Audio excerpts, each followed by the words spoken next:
The following program is an MLWRadio.com production. Have you or someone you know been diagnosed with mesothelioma? You probably have many questions, such as, what should I do? Where can I get more information? RGT4Law.com can answer those questions and help you get the money you deserve. Call 855-RGT4Law or visit RGT4Law.com and fill out the simple form for a free consultation. Robert Taylor, R.G. Taylor II, PC and Associates, Houston, Texas. Welcome to Something to Wrestle With. Bruce Prichard. Well, you know, that's not a rib. She booted. No, you got me. There's no box of gimmicks. Rumor and innuendo. I don't deal in rumor and innuendo. And was he there? I was there. I don't give a shit. I ain't scared of shit. I ain't scared of shit. Fuck him. You, Bruce. I love you take double cheeseburger. You take the gravy. Well, you know. And then double mayo. You know, it's called chicken salad. Double onion. You're nothing but an egg-sucking dog. Throw it in your Google machine. Goddamn, kid. Goddamn it. What the hell show you got there? I need more. Yeah. What say you? Pronouns, pal. And now, something to wrestle with. Con Bruce Prichard. The second most recognized athlete in the entire world today. Conrad Thompson. What happened when? What would Vince say about that? Well, hey, to the my shoulders look good tonight. Yeah. So big. Yeah. That's good. Bullshit. Welcome to WrestleMania. World title now. Welcome to Something to Wrestle With. Something to wrestle with. Something to wrestle with. Bruce Prichard. Hey, it's Conrad Thompson, and you're listening to Something to Wrestle With.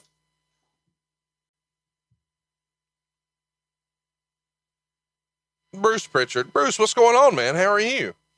Well, I'm just enjoying the hell out of life right now. Everything is pretty damn good and having some fun. How in the hell are you doing? Man, That's what everybody wants to know, Conrad. I'm doing great. I've had a great week. I got invited to be on the Sam Roberts Wrestling podcast. I had no business being there. He normally interviews the big talent, like guys like you and current superstars like Sasha Banks, but he reduced himself to a lowly podcaster from Alabama who has no idea what he's doing. But hey, it was awesome, man. I had a great time. Sam's a cool guy, and we got to talk a lot about the current product. We get lots of requests here on the show. When are you guys going to talk about the current stuff? Well, we did. So if you'd like to hear us discuss, Sam and I talk about the Bullet Club or what's going on with the TLC pay-per-view this weekend, cruise on over and be sure to give his show a listen, the Sam Roberts Wrestling Podcast. And Sam Roberts, without a doubt, is the best interview in podcasts right now. Sam doesn't ask the traditional questions. No. Sam gets out there, takes different approaches. I love Sam Roberts and I love his show. So that's one that I'll actually listen to, Conrad. Well, I'm sure you won't enjoy my take, but it's still Probably there not. anyway.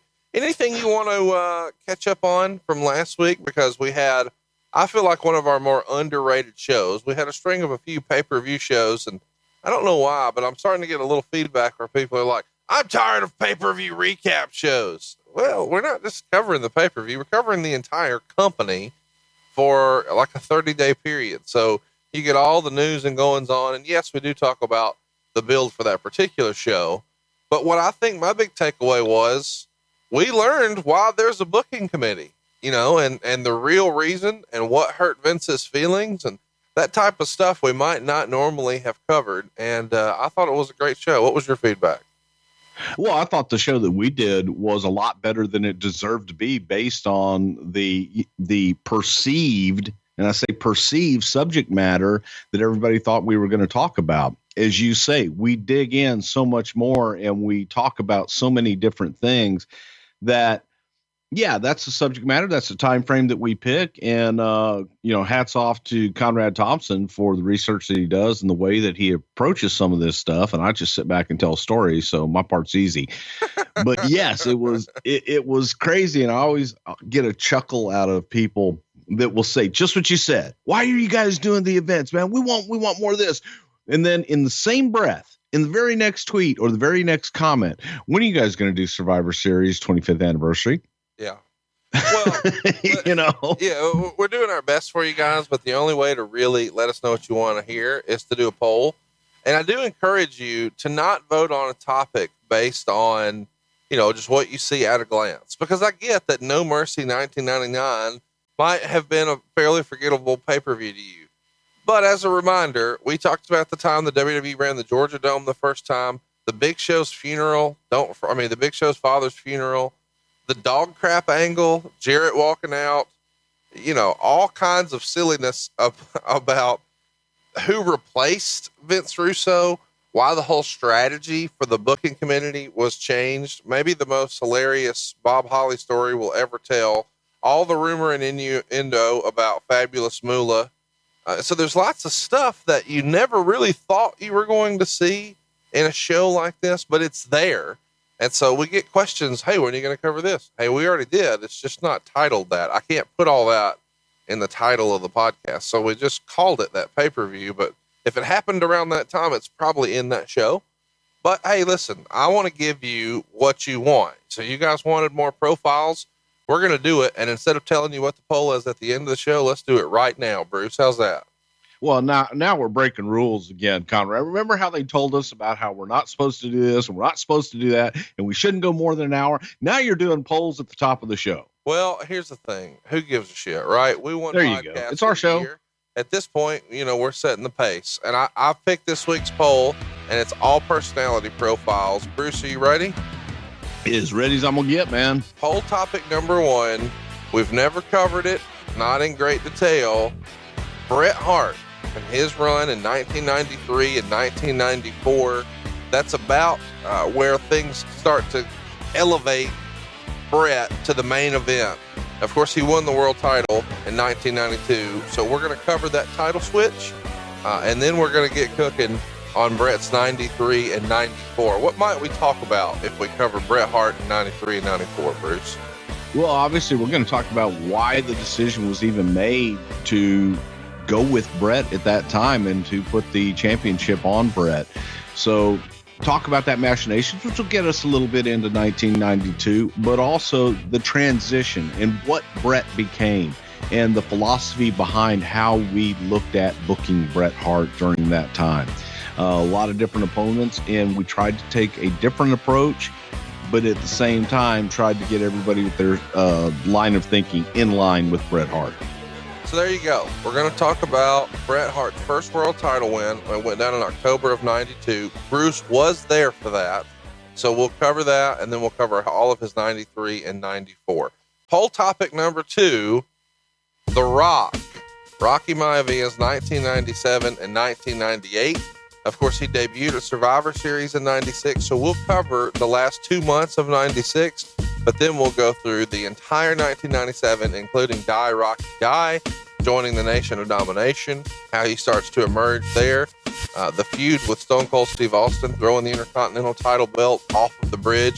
And then, of course, 1998, towards the end of the year, we see The Rock at Survivor Series 98 with the world title. Lots to cover for Rock's 97-98. Wouldn't you agree, Bruce? Absolutely, and it's a perfect example of when people say, oh, well, you guys tied a rocket to his ass and shot him off, and it was all you. The Rock, Triple H, guys like that, this would be a perfect example of someone who could not be denied due to their talent, who went out every single night and performed and took their destiny into their own hands. And The Rock is a perfect example, one of the biggest stars, not just superstars in wrestling and WWE, one of the biggest stars, entertainment stars of all time. Third up, poll option number 3, Shawn Michaels, 1995 and 1996. This is where you start to see Shawn Michaels become a bona fide superstar as he heads to that main event status. He had a couple of really impressive Royal Rumble matches.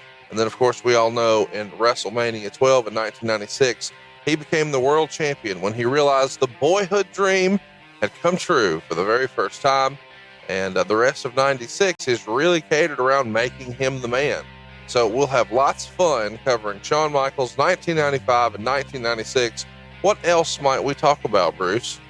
The behind the scenes machinations that got us there, and what was supposed to happen with the whole Bret Hart, Shawn Michaels issue, the personal issue and the angle that was supposed to take place going on after WrestleMania 12, moving on into WrestleMania 13. And just Shawn Michaels is one of the greatest performers ever in the wrestling business. If there was one guy that I can only watch one wrestler, I'd probably pick Shawn Michaels. I think he's one of the greatest of all time. But this was an important year in the making of the Heartbreak Kid, where he became Mr. WrestleMania. Last but certainly not least, I can't believe we've never really talked about this guy in great detail. Diesel in the World Wrestling Federation. We'll cover his entire run, of course, when he comes in all the way to the jump to WCW. There's been lots of talk about Diesel, lots of rumor and innuendo. What was the original plan for him? What did Vince see in him? What was the original idea? When was the decision made to make him world champion? And there is a rumor out there, there's a narrative that he's the worst drawing champion in history. Is that accurate? And is it fair to Diesel? We'll break that down and more. What else might we talk about Diesel? If we talk about Diesel? Well, obviously we're going to talk about who wanted to bring him in and why. We'll talk about his, quote, weak chin and just all things Diesel. Look, usually you say to me, hey, who's going to win? What's going to win the poll this week? I can't tell you. Yeah. This is probably going to be the tightest poll that we have maybe ever done. So the reason we're doing the poll here at the top of the show is, or one of the reasons, is because we are going to have to tape this a little earlier than we normally do. I'm going to be out of town, so I need to get cracking on my research. So we're going to take the poll down early. So the poll is going to be done and finished Monday afternoon before Raw. So you need to vote before Raw. Get the word out. Tell your friends. The only place to vote is facebook.com/something to wrestle. But by the time Raw starts, it's over. Normally we let this thing roll on in to Tuesday and sometimes Wednesday morning. We don't have that luxury here because I've got travel lined up. But this is going to be one of the biggest polls of all time. Let's recap. Poll option number 1, Bret Hart's first world title win through the end of 1994. Poll topic number 2, The Rock's debut from 1996 all the way through the end of 1998. Of course, that's going to also include his first world title run. We've also got Shawn Michaels. He's going to be in there for all of 95 and 96. Again, it includes his first world title run. And then last but certainly not least, Diesel, his entire WWF run. Now that's separate from Kevin Nash and the NWO. That's available in the archives. But we're going to cover the Diesel character. And yes, as a footnote, we will mention Glenn Jacobs portraying Diesel. But we probably won't spend a lot of time on that. This is I think this is the biggest poll that we have ever done and probably going to be the closest. And all of these are great subject matters, kind of like the great subject matter that you can get when you come see us live. And Houston is taking off. Our next live show, November the 19th, Survivor Series Day in Houston at the House of Blues, boxofgimmicks.com. Conrad Thompson is going to be live in Houston, Texas. What kind of damage are you going to do in Houston on November the 19th when you get tickets over at Box of Gimmicks and see us at House of Blues? Well, I'm pretty fired up about it. You know, I had to miss the Detroit show for work reasons, and it feels like I missed a lot. And I'm not going to do that 2 shows in a row. We've got some fun stuff planned for you. I've been writing down crazy ideas for weeks now. You can pick up your tickets at boxofgimmicks.com. They're still on sale, and we're going to make a spectacle of ourselves. Cruise on over to boxofgimmicks.com and pick up those tickets, and be sure to tell your friends to vote in this poll. And don't forget, we're still running a like contest where like more than 2/3 of the way there to a bonus show. It's free. Go like us on Facebook, facebook.com/something to wrestle, and tell us, what do you want, man? Do you want Bret Hart? Do you want The Rock? Do you want Shawn Michaels? Do you want Diesel? You're getting it next week. But first, let's hear from our good friends over at rgt4law.com. Have you or someone you know been diagnosed with mesothelioma? You probably have many questions, such as, what should I do? Where can I get more information? rgt4law.com can answer those questions and help you get the money you deserve. Call 855-RGT-4LAW or visit rgt4law.com and fill out the simple form for a free consultation. Robert Taylor, R.G. Taylor II, PC and Associates, Houston, Texas. All right, Bruce, it's time for what everybody's really here for. What happened when Matt Borne became Doink in the World Wrestling Federation? One of our more controversial polls. It feels like this dude has been up like a half a dozen times before he finally eked out the win. I've got to think that the popularity of the horror movie It maybe played a hand in this, because it didn't seem so silly that there was a big scary clown. Were you surprised that Doink finally won the poll? Feels like our audience did a 180 for us this time. It's great too. I'm surprised, but I'm happy as well, because Doink the Clown is one of the greatest characters ever to participate in the WWF. And I thought that he was positively, you always say, you look at guys and you look at talent as if they could headline WrestleMania. Right. Matt Borne could headline WrestleMania. I would often chuckle, and we actually talked about this at times, not with anybody in particular, but could you imagine Doink in the main event at WrestleMania and make it a circus big top feel for WrestleMania and have the whole thing be almost like a circus theme? Yeah, I just thought that would be great. It sounds ridiculous, but the visual of WrestleMania IX was pretty fun. So I could get behind the idea that, that might have worked. I mean, Vince loves a big spectacle. You see just the sheer size of the WrestleMania sets these days. It would have been something to see for sure. Yeah. And Doink definitely could have pulled it off. And I think that he could have been, everybody's champion. Whether he was in the role of a babyface or a heel, I think that when he was in the ring, he was the best wrestler in the ring, and the best he just was so good. It was the best character Matt Borne ever did. It's hard to believe, but the character debuted nearly 25 years ago. He comes into the company in January of 1993. And of course, Doink's real name is Matt Osborne, but he's wrestling under the name as Matt Borne. And so most of us know him as Matt Borne. And he started wrestling 15 years prior to that, roughly, making his debut in 1978. And this is, of course, back during the hotbed of territorial wrestling. So Borne is wrestling in a lot of these different territories and has success all over.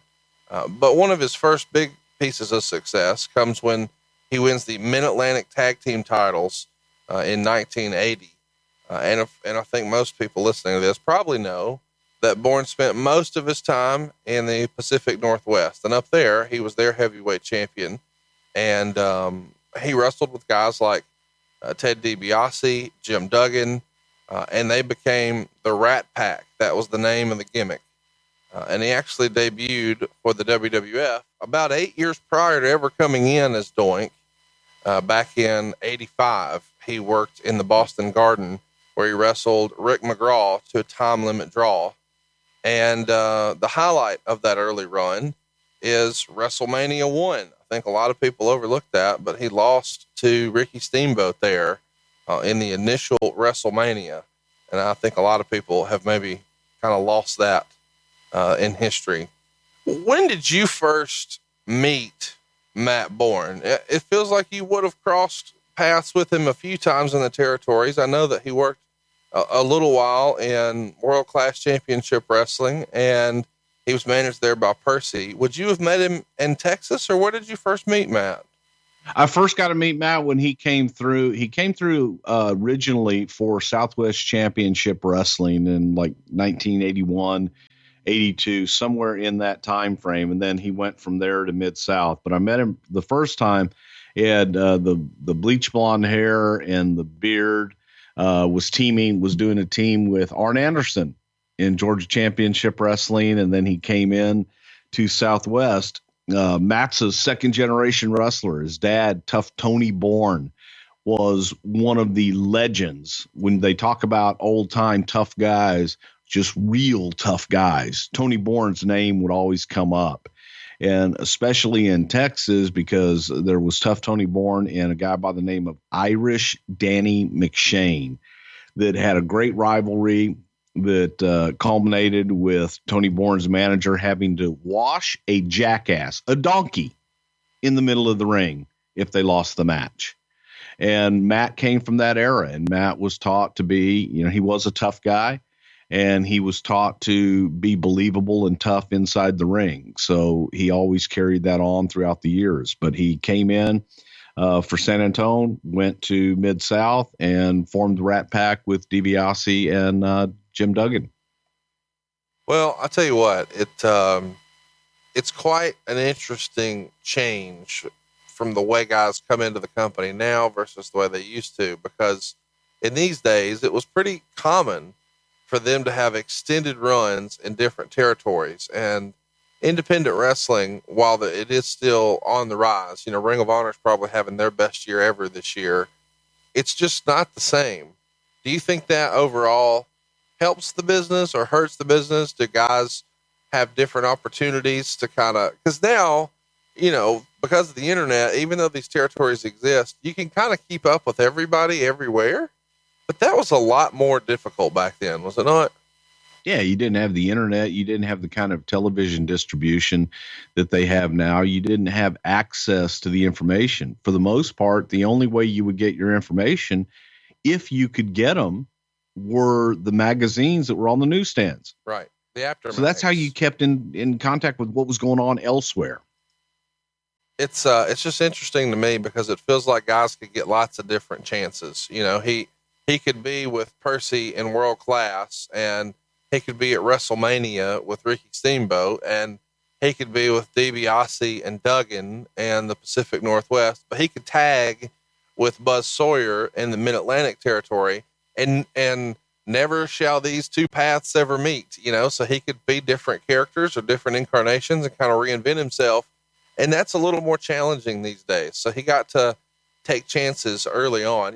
We mentioned Buzz Sawyer there briefly. We haven't spent a lot of time talking about Buzz on this show before, but there's rumor and innuendo out there that the Undertaker didn't have the best experience with Buzz Sawyer. Have you heard that before? I heard that they had a match, and I want to say it was in Dallas, maybe, where Buzz took some liberties with a very young and very green Punisher, Mark Calloway, and that the Undertaker didn't appreciate it too much. Well, the word I got was that Buzz apparently ripped him off for training, and so maybe Mark Calloway had paid a bunch of loot, and then Buzz just skipped town on him or something like that. Buzz had that reputation. Yeah. I don't know if that's true or not. I do know that on TV at one point, at a very young age, that there wasn't a lot of love lost there. So we talked about World Class. Borne had quite a run in World Class. He won the Texas heavyweight title. He would do pretty much everything there. He won the USWA tag team titles twice, both times with Jeff Jarrett. What a small world it is. He would win the USWA Texas heavyweight belt by defeating Kerry Von Erich, and he even had some matches and some tag matches with and against the Dingo Warrior, who would go on to become the Ultimate Warrior. But then he gets his call up to the big time, I guess. In 1991, he joins WCW, where he wrestles as Big Josh. How would you describe the Big Josh gimmick, Bruce? Is a goofy lumberjack.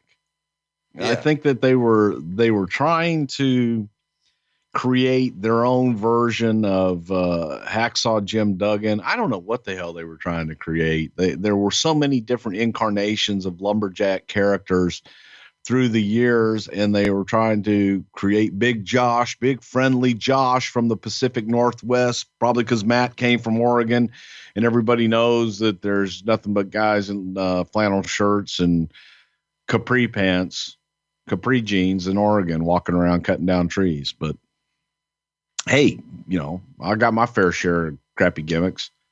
So Josh would wrestle in jean shorts and a flannel shirt. He's coming into the ring carrying an axe handle. So he's doing some sort of a lumberjack, outdoorsman, mountain man type of gimmick. And he has, I guess, moderate success there. He wins the United States Tag Team titles with Ron Simmons and the 6-man tag team titles with Dustin Rhodes and the Z-Man. But he leaves in WCW in 1992. And on September 21st, he would debut for the World Wrestling Federation as himself in Manitoba, Canada, defeating Bill Jordan. So do you recall how, I know you weren't there for all of this run, but were you there when these conversations first start coming up about, hey, we should bring Matt Borne in? Well, okay. And just to clear some things up, because I know someone had posted this on Twitter. Well, the time frame doesn't work out for Mike Hegstrand to be the one to come up with Doink the Clown and blah, blah, blah, blah, blah. Folks, sometimes people come up with ideas year, 2 years before they ever actually come to fruition. And you can always draw back on them and go, hey, remember so-and-so said this, or remember this, and it actually finally comes to fruition. It isn't something where we're going to make him a clown and automatically the clown circus thing just starts shooting out clown gimmicks. The Mike Hegstrand, looking at Matt Borne, saw him as Krusty the Clown from The Simpsons. Matt had been sitting there and he had a cigarette dangling out of his mouth. The picture was just perfect, and had his boots halfway unlaced and was sitting in a chair. Matt kind of had a belly, and Matt could be a miserable prick. So after the match, he's all sweaty. He's kind of balding a little bit. His hair's all hanging down in his face, and he's got the cigarette dangling out. And Mike Hegstrand just looks at him and goes, "Doink the Clown." And that was all that I could ever see going forward of Matt Borne. He was, or not Doink the Clown, Krusty the Clown. All I could see when I looked at Matt was Krusty the Clown. So when Big Josh had his run, he was done. He was looking for something. We brought him in as Matt Borne. And I remember, and Vince had remembered the whole Krusty the Clown thing. Vince didn't know who the hell Krusty the Clown was. Well, I know a lot of our listeners may not know that either. It feels weird to say since that's been such a popular show for so long, but explain who Krusty the Clown is. Krusty the Clown is the clown on the Simpsons animated show on Fox. And Krusty has a show. He's a crazy clown. He's, always smoking and drinking and kind of a miserable clown. You got the Krusty Burgers. He has his own burger chain, so on and so forth. But he's a miserable clown, just a miserable clown. And people either love clowns or they hate clowns. And you can always think of someone that hides behind the makeup of a clown. For the most part, they're painting on a happy face because underneath the paint is a miserable person.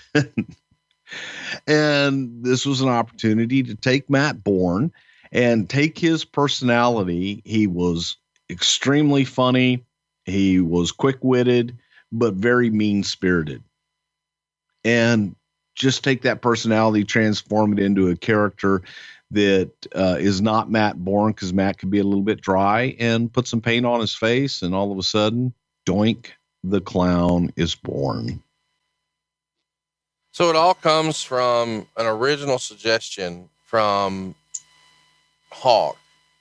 Who brings that? Who realizes this is the guy we need and the time we need? Do you remember those early conversations? Matt had finished up his run in WCW. He didn't want to go back there. He came up. We were in upstate New York or Canada, somewhere up there. I want to say that we were actually in Buffalo, but I just remember him being in the dressing room. He came up for a quote tryout, see how he looked and see how he was moving in the ring. He wanted to do it as Matt Borne, and Pat and I reminded Vince of the Krusty the Clown deal. And again, just had to go clown, evil clown, Vince. And there was a movie out, and it was Evil Clowns from Outer Space. Mm-hmm. I think that was actually the name. I think it's called Killer Clowns. Yeah. Yeah. Killer Clowns from Outer Space, where these clowns come down in their heels in the movie. It's from 1988 is when it was released. Right. So we got Vince the movie to show him this is what a bad clown looks like. Mm-hmm. Got him, obviously, made him watch The Simpsons, made him watch Krusty. And Vince embraced it. Vince thought it was hilarious. Vince thought that it would be a great character or something that everybody can identify with clown. Like I said, you either love him or hate him. So who's all involved in pitching Vince on this and showing him the material? Originally, it was all me and Pat. Okay. And we're originally the ones that brought it to him. And then we had creative services is the one that came up with the outfit and came up with the drawing for the clown face and all that. Well, did you guys discuss any sort of potential names, you and Pat and Vince? We probably did. And I couldn't even tell you how Doink came up. I know Vince is the one who ultimately decided on it. I did not come up with Doink the Clown. It was the best of my recollection. The big hammer that he had in the beginning. Okay. I think that the art department had drawn the hammer and they put like sound effects, doink and bong and bing and all that stuff on, around the hammer. And I think that's that Vince kind of gravitated to. That's his name, Doink. Kind of like Dave. It's a sound he makes when he walks down. He's Doink. He ain't, Michael Hayes had been wanting to come in at the time. Who knows? He might have been named Dave. Vince has some sort of weird, maybe he doesn't, but he has a giant, oversized, silly hammer like this in his office with the old school WWF logo on it. You've never talked about that. Do you know where that came from or what it was about? The hammer was a gift that somebody gave to him. That was the hammer competition, and it's a big wooden, like the hammers that they use at carnivals. Yeah. So you do the strongman deal and you see how far up it goes. Right. Yeah. And someone gave that to him. Might've even been Linda, but somebody gave it to him. It's a pretty nice wooden one with the WWF logo on it. Well, I just found it interesting because, the Doink one is almost like a cartoon version of it. It's just oversized silliness. And it makes sense that it would be there. When you were first coming up with the gimmick and talking about the character, when did you guys decide on like the mood of the music and the facials and the silly gags, like the flower that squirts water?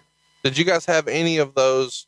Like, how early on was that an idea? Was it once you had Matt Borne and you had the outfit and you were just trying things, or did you know right away, oh, we could do this gag and he should behave like this? When do you lay all that out?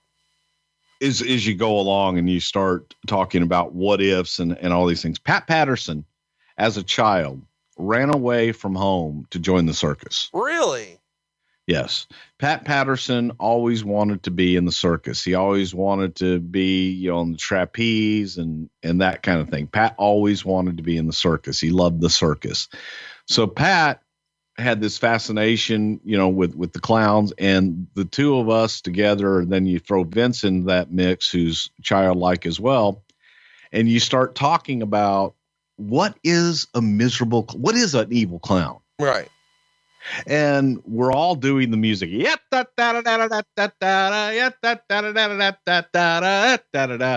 then we have Jim Johnston there, and we're telling him what the music is. But it's not happy.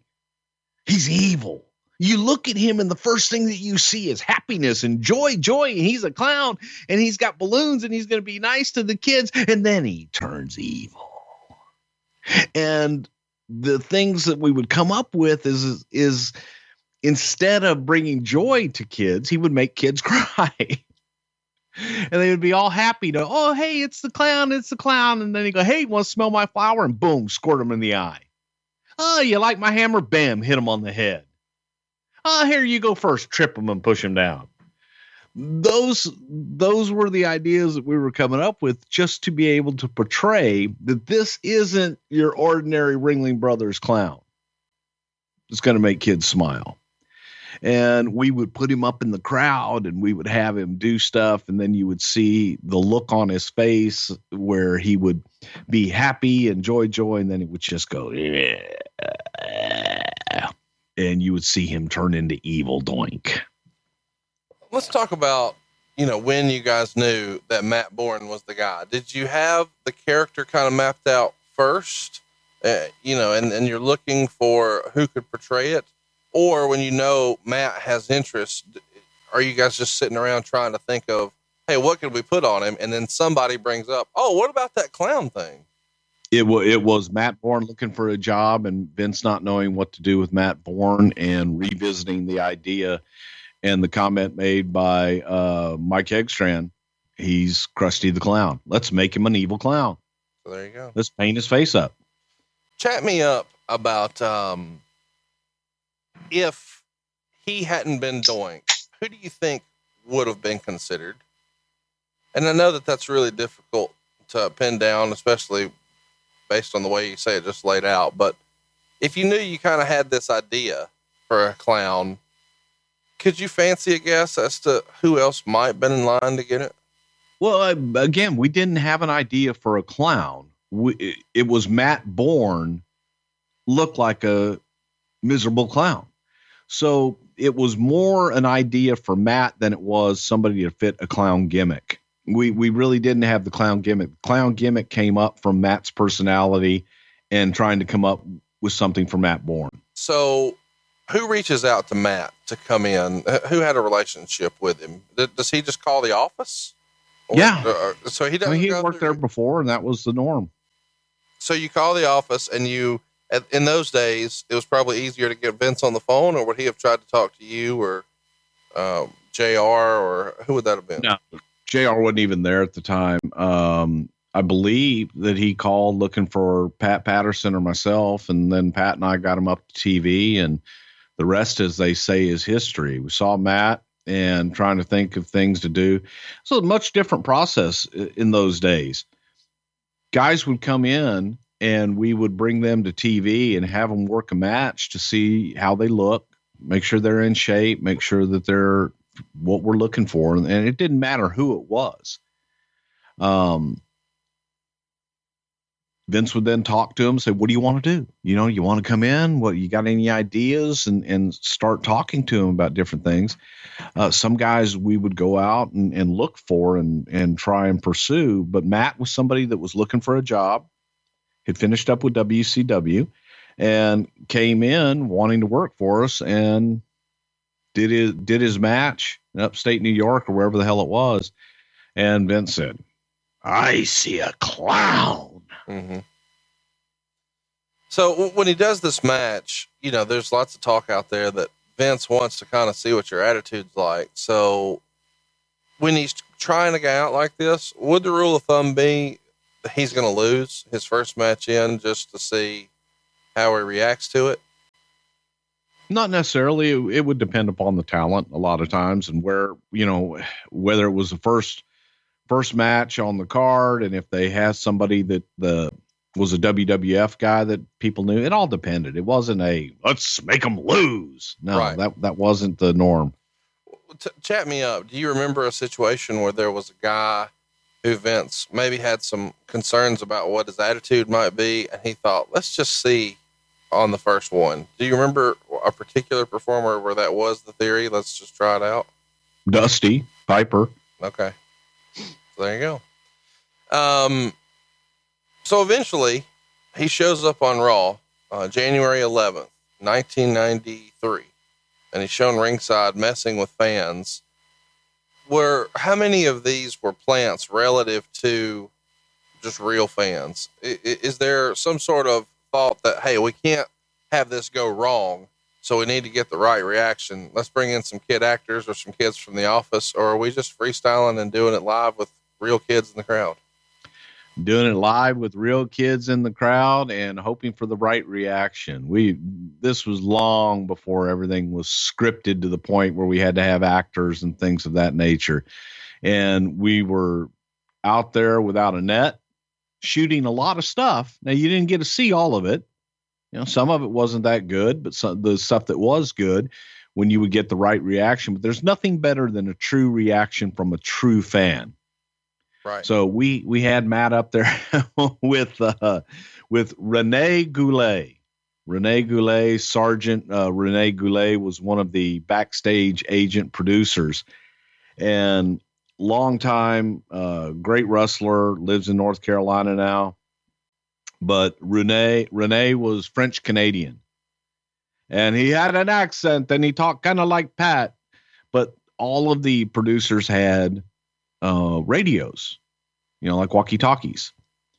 So that's how they would communicate. And we would have Rene up in the crowd with Doink. And we would say, okay, Rene, get ready. We're going to be coming to Doink here. When you hear the music, have Doink get into position and do something with somebody. And Rene would get in there, and Rene would tell Doink, okay, go over here to this group of kids and do this. And the best thing that came out of Doink, one of the things was Doink goes into a group of kids and he's doing his stuff. Well, the kids basically kind of tackle Doink, and Doink falls, and Doink is going down the steps, falling. And the camera is looking for Doink, and all I can hear on the radio, and everybody hears it because everybody's got the radios on, is, "The clown is down! The clown is down! The clown is down!" And we use that to this day. You probably walk up to Vince McMahon and go, "The clown is down," and he'll burst out laughing, thinking of Rene Goulet and Doink the Clown. Are you down with the clown? Whoop whoop. I don't even know what you just said.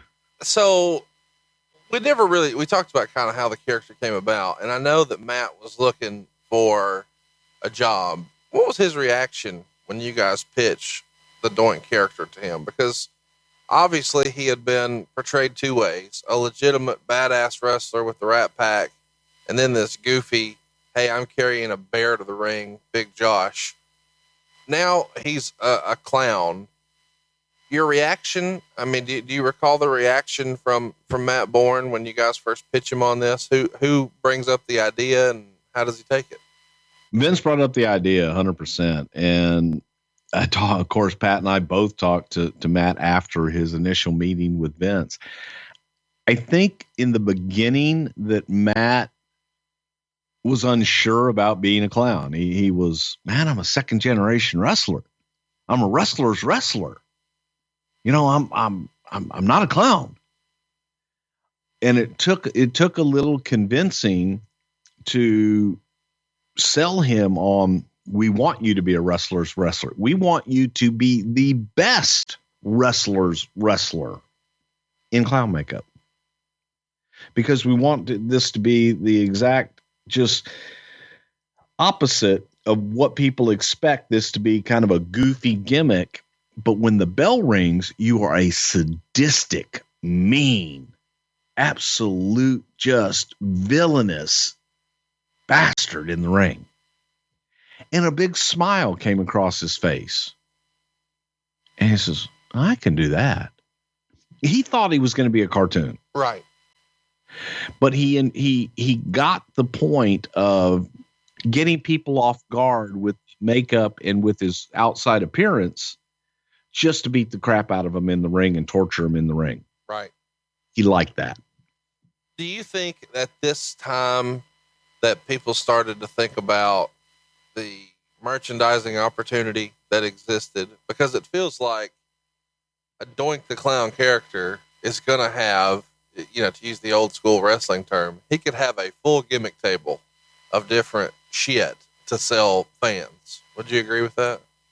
You would think so, but at that time, heels don't sell. Okay. God, why would you have heel stuff? And there wasn't even talk yet about him ever being a babyface. Okay. So let's talk about some of the different pranks that were being pulled. This feels like something that would come up in a meeting, you know, well, what can we have him do? He's going to mess with the crowd. What's he going to do? Do you remember any of those conversations and how they came to be? They would be opened up just like that in a production meeting, and guys would raise their hands for just different practical jokes to do. And the big one was the water, where you would have the flour and you'd squirt them from somewhere else, and just being mean to kids, pies in people's faces. He actually had a squirting nose at one point. Only had one shot at it, but you know, he had a little squirting nose. Tripping children, pulling their hair, the old tap them on the shoulder, just dickish bully. You know, this was a bully clown that was there to bring joy, but he really wanted to make kids cry and make them sad. And I think he did like a whoopee cushion thing. Tell us about the finishing maneuver. Is that something you guys lay out in a meeting with him, or where does the finish come from? That was Matt Borne's finish. He used to call it bombs away. And it was a finish that his father used to use many, many years ago when not a lot of people came off of the ropes. And his dad, Tough Tony Bourne, did this finish. And that was something that Matt had done since day one in the business. And he called it bombs away. So he wanted to continue to use that finish. Well, what better name than the whoopee cushion? Right. I think Pat came up with the name. The whoopee cushion. And when he hits it, there's a big fart on the guy right on his chest. So the first big angle that we see Doink involved in goes down on Raw. It's in January, and Doink is messing with fans at ringside, and Crush comes down to confront him. And of course, this isn't Demolition Crush. This is the Hawaiian Crush, the orange version of Crush. And he comes down. Shaka bra. There you go. And he attacks, or Doink attacks him with a prosthetic arm. And Crush does a stretcher job to sell the attack. So Crush is a big dude, and he's been with the company for a while now. He's trying to get over in a new character, certainly a departure from the Demolition character he had success with. We've talked about how Matt felt about it. What did a guy like Crush think about working with a clown and having to do a stretcher job? Is this something you guys have to explain or sell, or is he a good soldier and just doing what's asked? Well, first of all, Brian Adams was a great soldier, Crush, and they knew each other. Brian and Matt knew each other from Portland, from the Pacific Northwest. They had both worked up there, so they were familiar with one another, knew they had chemistry, and we were looking for something for Crush to be this next big baby face. We're also looking for something to get the clown over. Crush was starting to get over as a baby face. People liked him. So we thought, well, hell, let's put these two together. The best part of the Crush Doink, no, it's not the best part, but it was for me, was when we carried Crush off in the stretcher. The suggestion came that we're going to have him off TV for a while. We don't want him working on TV for a while. So let's go and shoot vignettes that really get this son of a bitch over strong as a babyface. Brian lived in Kona, Hawaii. What better place to shoot vignettes than in Kona, Hawaii? She sold Vince on flying you to Hawaii for a vacation. Wink, wink. We were in California, and I said, "You're so happy to tell this." I said, "Vince, I'm halfway there." I said, "I'll do this down and dirty. I'll bring one guy with me, man. I'll bring Steve, and I cannot remember his name. I've got his picture up here on my wall. But the idea was I'll bring Steve. He'll be camera, director, sound guy, everything. We'll get the equipment over there. Man, we'll knock out 10 weeks worth of vignettes. I will get more out of Kona, Hawaii than you could ever possibly imagine. Now, it may take me a while. I'll probably have to stay there about, maybe a week. But you got 5 days, pal. So Steve and I got on a plane, headed over to Kona, Hawaii. And you had with Crush. A company paid for Hawaiian vacation for 5 days. Stayed at the Hilton on Kona, and there are no beaches. There's only in Kona, it's all volcanic rock, so there are no beaches. But we stayed like right on the water at the Hilton in Kona. Ate coconut pancakes every morning and egg white crab omelets. It was insane. They had one beach, a black sand beach. And you know who Loretta Lynn is? Yeah. The country singer? Yeah. Loretta Lynn has a house on the only beach in Kona.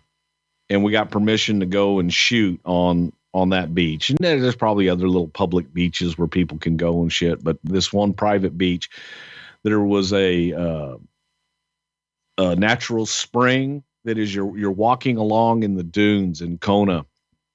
And if you didn't know it was there, you didn't know it was there. Completely hidden. And Brian's like, hey, come on, man, we're going to go shoot at this place. And we walk up and I'm like, what are we shooting at, Brian? He says, look down. And there was a hole. And you had to jump down, and we had to get a waterproof camera.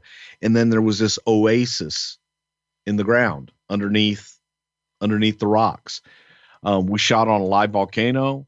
We went everywhere, just shooting all kinds of crazy stuff with Crush and squeezing the coconut and crushing the coconut in his hand on the beach. But everywhere we went, Bryan Adams was like a god. Wow. It was the reaction to him walking the streets of Kona it was a mob scene everywhere we went. And I'm thinking, holy cow, we've got a babyface on our hands. Didn't necessarily translate to the other 49 states, but in Hawaii, that sumbitch walked on water. So let's catch up with Dave Meltzer. He wrote in the January 4th, 93 Observer, quote, I'm not making this up. Doink will be headlining many shows late February against Bret Hart for the title leading up to WrestleMania. So that explains why they will be building TV around him. So it feels like Doink's coming in with a big push right away. When you kind of mentioned Doink earlier as a WrestleMania attraction, was that discussed for his first year, like just a few months in, second year, or was that all just hypothetical what if?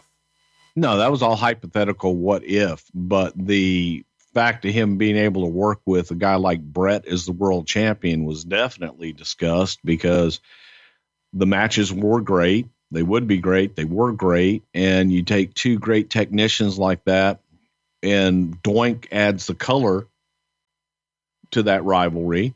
And I thought they were tremendous together.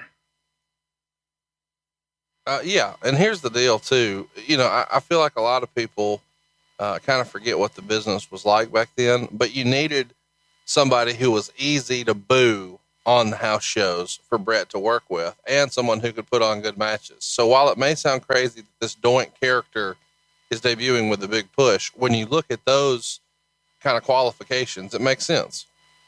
Sure. And I'll tell you what happened kind of early on.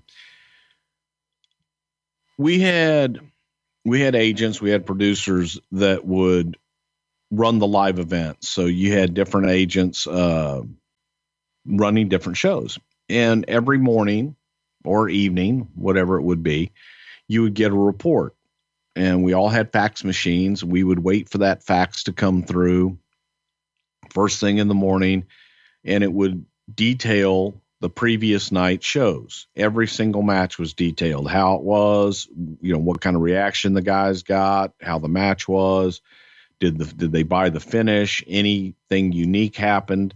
And myself, Pat, and Vince would get these things first thing in the morning, and Howard Finkel would type them all up for us, but the agents used to call in on a line and they would dictate, for lack of a better term, exactly how the show was. They just would leave a message, a long message on this tape deal. And for a while we had girls in the office that would transcribe it, but Howard would actually transcribe it and translate it, because sometimes he would understand what they're saying where the girls would put it literally, and it would make sense. Right.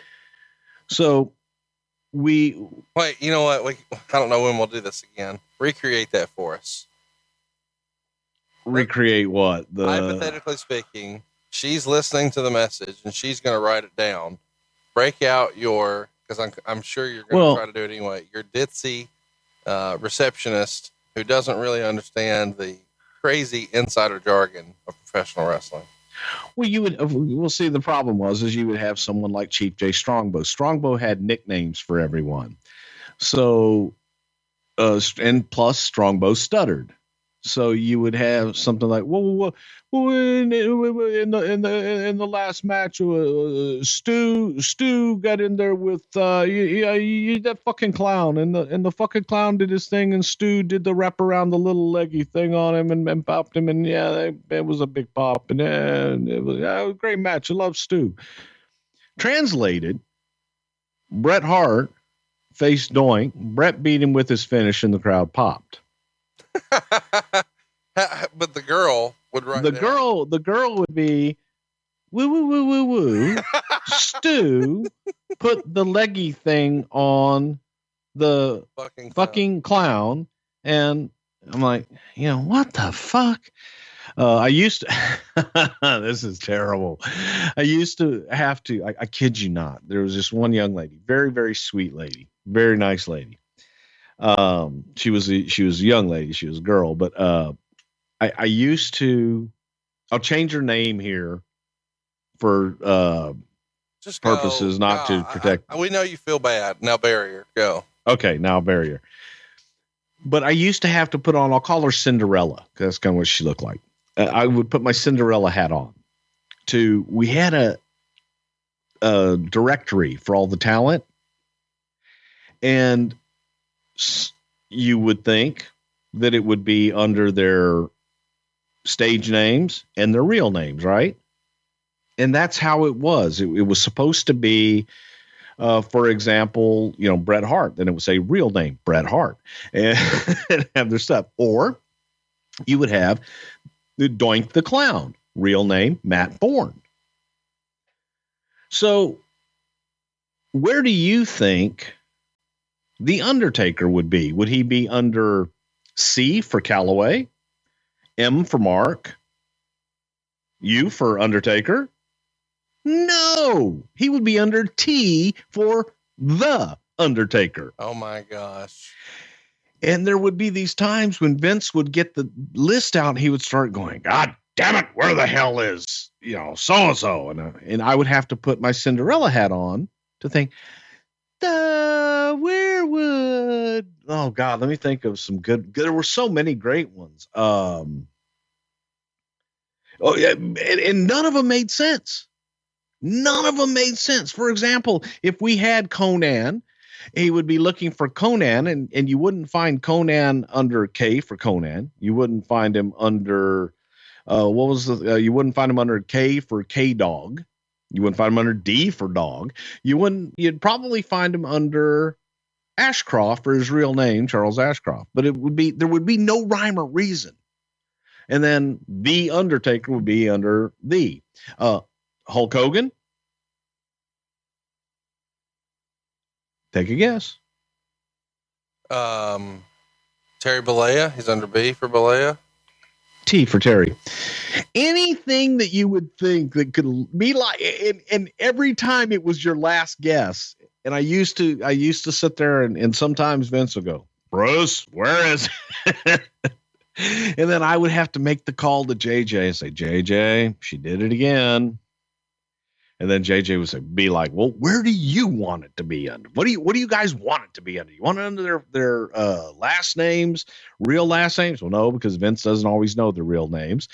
Well, you want to let's put it under their stage names. I said, and just be logical about it. And don't use the word the. Yeah. Yeah. Because then, half your roster's under T. Yeah, it's true. So let's talk about the music. You mentioned it earlier, but I think that's such a big part of the gimmick. Bobby Heenan, where would he be? He'd be under B for brain or No, W you're for stupid. T for the brain. God. Don't you have a Cinderella hat over there? No. Come on.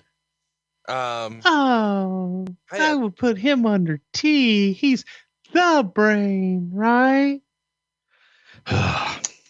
You know what, though? It would probably be even easy for her to know that the best sheets in the world are over at brooklinen.com. Wouldn't you agree? Hell yeah, because she only slept on high quality sheets. And all of us, hell man, I spent a third of my life in sheets. And frankly, Conrad, I know this. Look, brooklinen.com are sponsors for us. But I have to say this. They're the only sheets that I will sleep on. And I got sheets this week. I got a beautiful down comforter. And I got it all at brooklinen.com. I saved $20. I got free shipping, which can add up when you're getting all that stuff. But they're the fastest growing bedding brand in the entire world. They are high quality sheets, high quality bedding that you won't pay the high quality luxury price because you're getting them directly from brooklinen.com. And by God, they've got colors, patterns, everything you want, underpriced. You got to try these sheets today. And this is what's crazy, man. They offer a risk-free 60-day guarantee, 60-night satisfaction guarantee, and a lifetime warranty on all of their sheets and comforters. You get $20 off, free shipping when you use our code. And what's our code? WWE at brooklinen.com. So when you go to checkout, okay, and by the way, that's Brook, BROOKLINEN.com, and use the promo code WWE. It's the only way you're going to get $20 off and free shipping is to use that promo code WWE. And at the end of checkout, they're going to ask you how you heard about us. Say that you heard about it on a podcast and put something to wrestle with Bruce Prichard. And look, man, at these prices, there is no reason not to try these sheets, not to try these comforters.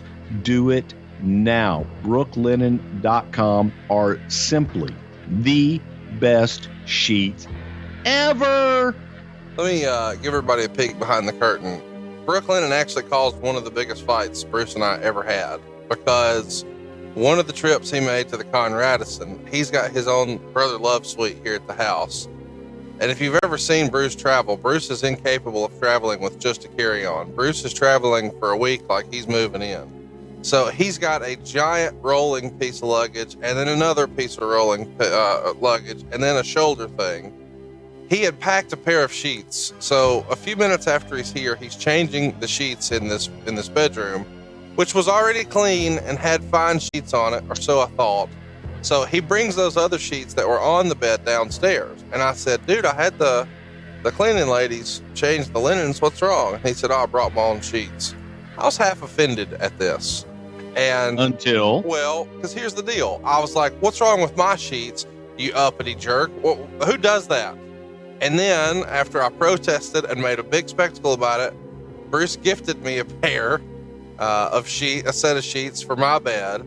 And I just let them sit in the closet for a while. I was just half hot about it. And then one day they were put on for me without me knowing. They just thought, hey, we found these sheets, so we'll put them on. Okay, cool. Thank you. It's the best sheets ever. Now every bed in the house has. You damn right. And they're not. And guys, here's the same thing. I went somewhere else to a very popular bedding store with my wife to get sheets. We got a king size bed. $400 for sheets. brooklinen.com. Better sheets, $169 for, I couldn't believe it. And plus you save money, use WWE. I mean, you just use WWE and the code at brooklinen.com at checkout and you save $20 and you get free shipping and you will do like I did and there won't be sheets anywhere. You will travel with your own sheets. Yeah, I know it sounds crazy, but Bruce is right. Brooklinen is the jam, and I was proven wrong and now I'm a believer. I'm using Brooklyn, and you should too. So let's talk about, the music from Doink, because you touched on it earlier, but I do feel like it's such a big part of the character.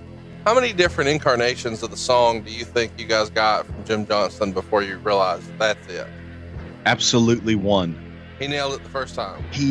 Well, the funny thing is, we're sitting there and we're explaining the character to Jim Johnston. And of course, Pat and I and Vince were all doing the da. He goes, and then it's got to turn evil. And Jim Johnston sat there and he was like, da, da, da, dun, da, da, and he's playing the piano type stuff with his hands. He nailed it the first time. And when we heard it the very first time, said, that's it. And Jim didn't always nail it the first time. Most of the time it would take a few go rounds before he'd get it right. But on Doink, one time he got it. Do you remember a time where there were multiple versions from Jim before you felt like he nailed it? Was there a character or a theme in particular that sticks out to you? Oh my gosh, there's so many. Lex Luger. I apparently really upset Jim one time when he was doing the first pass of the "I Need a Hero" or whatever the hell that song is that we did for Lex during the bus tour. When I told him, this is when I was meaner. I told him that was the worst piece of shit I'd ever heard in my life. Oh my God, what's wrong with you? You can't talk to people like that. I know. And that was bad. And I was bad. And I admit it, but it was the worst piece of shit I'd ever heard. And then I learned to not say it when it was. Then I learned not to actually let the words, it's okay to enter it in your brain, but don't let your brain dictate to your tongue and your mouth to spit that out in public where everybody can hear it. It's very bad. Brother, don't say on your head what you really thinking. So, but there were times that there was a period where everything sounded like Bam Bam Bigelow's theme. I want horns, and Vince would do the saxophone horns and shit. I want big. Vince always, I want big. I want horns. The Nation of Domination took a few times, but when Jim got that, boy, he got it. There were just a lot of different people. Sometimes it's a feel, and that's the thing about music is it has to feel right for the purpose that you're using it. And I would say that Jim Johnston had about a 90%. He could get spot on, man. If he saw the talent and he could meet with the talent a little bit, he would get their identity in music. What do you remember being Vince's favorite theme song? Was there one in particular that Vince was just really into and like cartoonishly bobbing his head around and moving his shoulders? Or yeah, that's it. God. Yeah, all the ones that sounded like Bam Bam Bigelow. Yeah, give me those horns. I love that shit. That's why we got so much of it. After that, Jim saw that, Vince would start dancing to that shit. Well, hey, he likes that. So give me horns, big horns. I'll blow that sucker. Vince liked his horns. Let's get back to Doink. Doink worked a dark match, beating Jim Powers at Royal Rumble 93. And just a few weeks in, the Observer readers were not a fan of Doink. In the January 20th Observer, it was voted the second worst gimmick in wrestling. Number one being Papa Shango. I actually like both of those gimmicks, don't you, Bruce? Absolutely. Who voted worst gimmick? Readers of the Wrestling Observer. Oh, yeah. Well, okay. That pretty much says it all right there. Two of the best gimmicks of all time. Gimmicks. In mid to late January, Doink was subbing for the injured Razor Ramon against Mr. Perfect on the house shows. And Doink would usually lose by DQ because Perfect would press a button on the flower on his chest, and then some sort of stuff would fly out into Perfect's eyes. This feels like a Bruce Prichard idea. Actually, that was a Pat Patterson idea, but hang on. Let me just digress. Let's go back to the gimmick thing. Hey, I got a gimmick for you. How about I win the belt, and then I just beat everybody? There's a gimmick for you. How would that rating the observer rating thing? I got to give you a sidebar story here on Doink the Clown. The very first time that Doink ever worked, we had somebody that was either out with an injury or what have you, and we sent Matt in to replace him. This was before Matt was ready. We had done the vignettes and everything, but they had all been done either at TV or in the studio. And Matt didn't have the face paint and all the other stuff. So it was in Houston, as a matter of fact, at the Summit. Vince calls Chief Jay Strongbow, who was the agent producer backstage, and Vince tells him to go and get the paint for Doink the Clown. Go get the makeup for Doink the Clown. And he says, well, Caesar, I don't do makeup. I don't know what to get. He goes, just go to a drugstore and ask them, tell them you need some tucks. What? Tucks. Just go back to the pharmacist and just or ask them to get me some tucks. And Vince is giving him this ridiculous list of things to get: tux, red lipstick, bright red lipstick, blue eyeshadow, all these things. And later on that day, which we should have known that Chief wasn't going to go and get it done, he would send somebody to do it. He calls us about 6:00 at night. He says, Caesar, these tucks, they're for hemorrhoids. I know what they're for, Chief. God damn it. But yeah, Chief was going to basically dress Doink the Clown with tucks, and we got through it. We called Matt, told Matt what really to get. But we sent Chief on a scavenger hunt. I don't have hemorrhoids. Can you explain to me what tux is? Well, I've never had them either. Apparently they're a soothing pad. It's to wipe your ass and to soothe the swelling of hemorrhoidal tissues.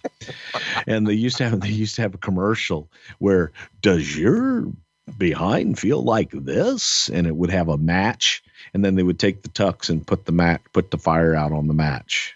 Tux soothes your hemorrhoidal tissues. Who had the worst hemorrhoids in wrestling? I don't know. Come on. Why would I know this?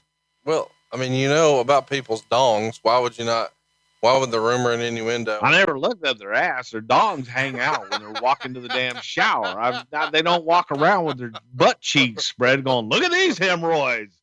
God damn, Virgil, how's your hemorrhoids doing today? Let me see. Spread them cheeks, boy. Let me see that. Damn, that's a nice one there on the left. Let me see that meat sauce, baby. Oh, damn. Okay, let's move on. You guys got a little bit of flack in the surprise, the New York Daily News about the crush angle. I can't believe that this is what was written, but here it is. On the flip side of credibility, you have the kind of sleaze only the World Wrestling Federation is capable of generating. The toilet bowl Vince Sir Swill McMahon operates has no bottom. On Saturday's show, seen on Channel 5, character Doink the Clown attacked wrestler Crush from behind with a phony plaster cast. With paramedics placing a spine board under Crush's back, McMahon gushed about the possibility of Crush injuring his neck and vertebrae. Now, the reason this is getting so much heat here is the New York Jets had a football player named Dennis Byrd who had just been paralyzed on the football field 2 months prior, and it feels as if, to this writer here, that Vince is exploiting that. Meltzer himself would write, as a wrestling angle, I've seen far worse, but if you actually think about the Byrd injury on November 30th, the prominence of it in New York, and the fact the angle was shot on December 14th, well, it doesn't say anything about what depths will be used that hasn't already been made clear in the past. Your response to this criticism about Crush being stretchered out so closely to the Dennis Byrd injury? Yeah, F Dave Meltzer and F the Daily News and New York Post and everybody else. Let me ask you a question. Do you watch American Horror Story? No. Okay, I watch American Horror Story. It's a great show, and they recently did this past week, last week's episode. They opened the show with a graphic that says, "Due to events recently in Las Vegas, we have edited our openings, portions of this show to address the sensitivities of gun violence in America." And they go right from that graphic to a scene of a crowd with a woman with a gun shooting people in the crowd. And, I'm sorry, I left out the best part. They said, if you would like to see the unedited version of the show, go to fx.com, American Horror Story, and so on and so forth. Now, look, I get it. We're all sensitive to things that are going on in the world. It's entertainment. And there was no way that when the producers and the writers and everybody wrote that scene, however many months ago, that they knew that this horrible tragedy would take place. However, this timeline is different. Yeah, but then they showed a part of it. Okay, but here's my point. This was entertainment. The whole Doink deal, this was entertainment. It's not real. It was to further a story. Okay. Right after this, or so it seems, the house show lineups are changed from Bret Hart working with Doink to Bret Hart working with Bam Bam Bigelow. So Bret working with Doink on the house shows doesn't last for more than a month, maybe even less than a month. Was that in response to the criticism, or was it in response to Matt and Bret not having the type of matches you guys wanted? No, it was just simply in response to getting a different heel in there to work with Bret Hart. All right. There was no issue with Bret and Doink. No different than Steve Austin and Shawn Michaels when Steve Austin first came in as the ringmaster. Zero issue. Just wanted a heel to work with Shawn Michaels. During this time, just wanted heels to work with Bret Hart. So we had Bam Bam, we had Doink. There's probably others in there as well, mixed in that with Bret. In the February 22nd Observer, Dave wrote that the local newspaper in Portland ran an item on Doink being Matt Borne, calling him former high school football player and wrestling star at Milwaukee High. And Dave wrote, I'm told about 75% of the fans in the building knew Doink was Bourne. Bourne's father, Tony Borne, was a legendary wrestler in that circuit in the 60s and still a name everyone in the city knows. In Stockton, Doink was cheered in his match with Bob Backlund. Do you recall there being any sort of heat with the office about a story like this being run? Because at that time, you didn't really want to draw attention to the fact that these guys were real people. You wanted, kayfabe to be alive, and this is Doink the Clown. It's not Matt Borne. What's Vince's reaction to a story like this making its way to the paper? Those things are going to happen, especially in your local press where you have a name like that. It's just going to happen. You don't like it, but you just have to bite the bullet and move on. And I think that when they draw attention to it, you're going to get that kind of reaction, but there's not a whole hell of a lot that you can do about it. It's the fact of life. You can sit there and bitch and moan about it and be upset about it. That doesn't do anybody any good. Doink beat Coco Beware on March 1st on Raw, and 2 weeks later, he beat Kamala by countout. And in mid to late March, Meltzer wrote that Doink was doing house shows with Tito, Crush, Tatanka, and Randy Savage. And he says that Doink was cheered like crazy at all the house shows this weekend, which frustrated Tito Santana a lot. Doink throwing the pie at Rob Bartlett on Monday Night Raw turned him completely, at least for now, in the eyes of the fans. Do you recall, is this pie throwing situation with Rob, this feels like something Vince would have wanted to happen and not smarten Rob up about? I love it. Yeah, Rob, I don't think Rob was smartened up. Whose idea is that? Vince? Like, oh, that's 100% Vince. 100%. Just go out and we would do things with the bucket. Sometimes there'd be confetti, sometimes there'd be water. No one really ever knew who was going to get it. March 22nd, Doink beat Coco Beware on Raw, and now we're here at WrestleMania IX, where Doink is going to make his pay-per-view debut for the World Wrestling Federation against Crush. And of course, Doink gets the win at about 8.5 minutes. Meltzer wrote, "Not much crowd reaction for a grudge match that has been pushed so hard. Doink did a pile driver early, although they never acknowledged Crush's bad neck from the angle. They traded some decent action with Crush getting his Crush move on once, but Doink made the ropes. The second time, Doink hit the ref and tried to go into the ring, but Crush pulled him out. He goes to put the move on again, but no ref. So a second Doink does a run in and hits Crush with the fake arm, and the ref counted the fall. The fans were cheering the finish. The two Doinks were making weird faces at each other, doing a mime bit that was really well done. The second Doink was Steve Kern. Of course, we know him as Skinner, who shaved off his beard in order to play the role.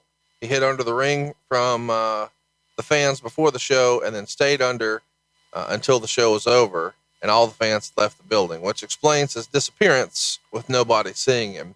He'll be wearing a fake beard in whatever future Skinner matches he has to work, but it probably won't be that many more since both Doinks were together on TV the next day. Star and a half.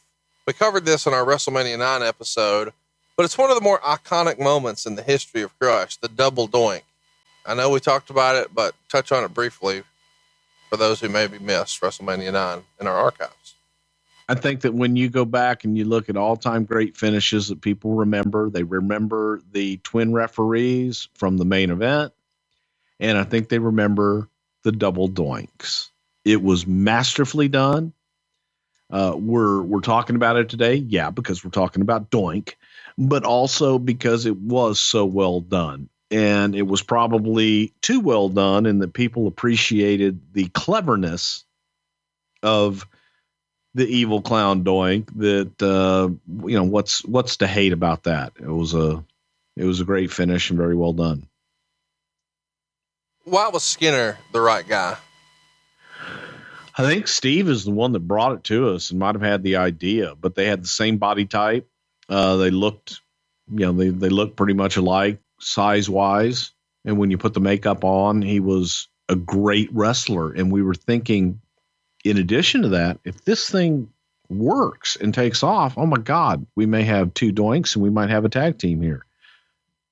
So was there ever any serious consideration given to it being a tag team? And if so, like a name or the name of a second Doink, or would they have just both been Doink, like Doink 1, Doink 2? Doink Uno and Doink Dos. We considered it, we talked about having multiple Doinks. The issue became, it was shortly thereafter in the Manhattan Center that we did the multiple Doinks. Right. We had Kern, we had Brawler, we had someone else in there as well. And it became better thinking that, okay, if we only have one Doink, you never know how many are going to show up versus trying to do a team. Right. That makes sense. There's rumor and innuendo out there that Kern actually worked his Doink on a tour through England after Mania. Meanwhile, the company was running a second show in Scotland, and Matt Borne would be Doink there. Do you remember Kern actually working matches on a show without Matt Borne as Doink during this? Yes, and I do think that we did do that a few times. Yes. Was there ever any consideration to putting a Doink Hulk Hogan program together? I'm not saying that to be funny. It feels like Doink would have been a perfect heel for a Hulk Hogan. There wasn't any talk about it because Hulk wasn't full time during this period, and it would have been great. Yes, to me. I could just hear, let me tell you something, brother, you evil clown. And just, Hogan cutting the promos. You don't put smiles on kids' faces, brother. You're messing with my little Hulkamaniacs, dude. Yeah. Yeah. I think that some of those could have absolutely been classic. And unfortunately, nope, never got that far. May 1st, Doink is working to a time limit draw with Mr. Perfect in a King of the Ring qualifier. A couple of weeks later, they do it again on Wrestling Challenge. Somewhere in here, he actually gets a win over the Kamikaze Kid, who would go on to be known as the 1-2-3 Kid. And then finally, on May 24th, Mr. Perfect would defeat Doink the Clown to qualify for the King of the Ring tournament. But then he continues his winning ways again, getting lots of wins on syndication. He does a double count out with Marty Jannetty on June 14th of 1993. And this is kind of interesting here from the May 3rd Observer. The Raw show was largely built around reader Paul Sanelski of New Jersey asking his girlfriend to marry him, which was a shoot. He had been trying to set it up for about 3 weeks, largely with Bruce Prichard. Heenan was hilarious in his commentary about it during the show. We've never talked about this before, but there was actually an engagement on Raw. How does that come about? Why does he mention me in it? God, I hate when my name's mentioned in that damn thing. The guy called me. He was a big fan. Went to a lot of the shows. We were always looking for something to do live, out of the ordinary, out of the ring, if you will. And he said, I'd really like to ask my girlfriend to marry me. And we're both big wrestling fans. Is there any way that we could do it on Monday Night Raw? I brought the idea to Vince. He loved it. So next thing you know, will you marry me? And oh God, I wanted so badly to have her say no. Oh God, you're such a heel. Well, come on. You got to admit, that's great shit. You know, the guy's all nervous and, oh, will you marry me? Yeah, maybe not. I mean, that's good stuff. I think that's every girl's dream, is to get engaged at Raw. Well, it was hers. During the same They're probably Raw, divorced now with fucking, they had to split the cat or something. 100% divorce. Yeah. Crush wrestled Lex Luger, and during the match, both Doinks appear on different balconies to distract Crush. I mention this because at King of the Ring 93, Crush is challenging Shawn Michaels for the Intercontinental title, but two Doinks come down and distract Crush, which of course allows Shawn Michaels to hit him with the sweet chin music for the pin. And I guess, you know, we should mention that Doink starts off kind of hot working with Bret on the house shows, but now it feels like he's sort of treading water with Crush here. Do you feel like at this point, some of the steam by the summer, 6 months in, is starting to fade off of the Doink character? Oh, hell no, because Vince saw huge things in Crush, Bryan Adams. So that was a major, angle at that point to be working with Crush. And that's where we started off with them. And at that time, issues went a little bit longer than 3 weeks, having the match 3 weeks in a row on Raw and then blowing it off and moving on to somebody else. We got lots of fun matchups here through the summer. Doink beat Bob Backlund on Wrestling Challenge. He lost to Marty Jannetty in a 2 out of 3 falls match on the June 21st Raw. Crush beat him by countout on July 10th. He defeated Phil Apollo on July 26th, which is kind of fun. August 2nd, we would see Randy Savage defeat Doink. And the Raw prior to that is when Doink challenged Savage. And when he does so, there's 3 Doinks here to lay out the challenge. One is Bourne, one's Kern. The third, I assume, is Brawler? Yes. Okay. This is fun for me. August 8th in Puerto Rico, Johnny Ace defeated Doink number 2. Hypothetically, if Johnny Ace had a post-match interview, what might that sound like? Oh, well, you know, Doink was a tough clown, but I was looking at his arms earlier, and they're not nearly as nice and as vascular as Vince McMahon's arms. And if I could ever get up there, I would definitely want to oil those big son of a guns up. But Doink, you're a crafty clown, but you're not crafty enough. Cowabunga, dude. Here's my question. I assume this Doink number 2 is Steve Kern. I probably, with it being in Puerto Rico, it was probably Jose Otuve. The reason I ask is Steve Kern was cut around the same time as a cost-cutting measure. So my question was, do you think Steve Keirn, knowing, hey, Doink's been on TV, I've got the shit. If I just go down there with the Doink character, I can probably get a bigger payday there than I could as Steve Keirn. He may have at that time, Doink was a hot character, easy to copy, and who's going to argue? If a guy with a similar build goes out with a outfit like Doink, then yeah, a lot of people were doing that. And in Puerto Rico, it may have been Steve. I really don't know.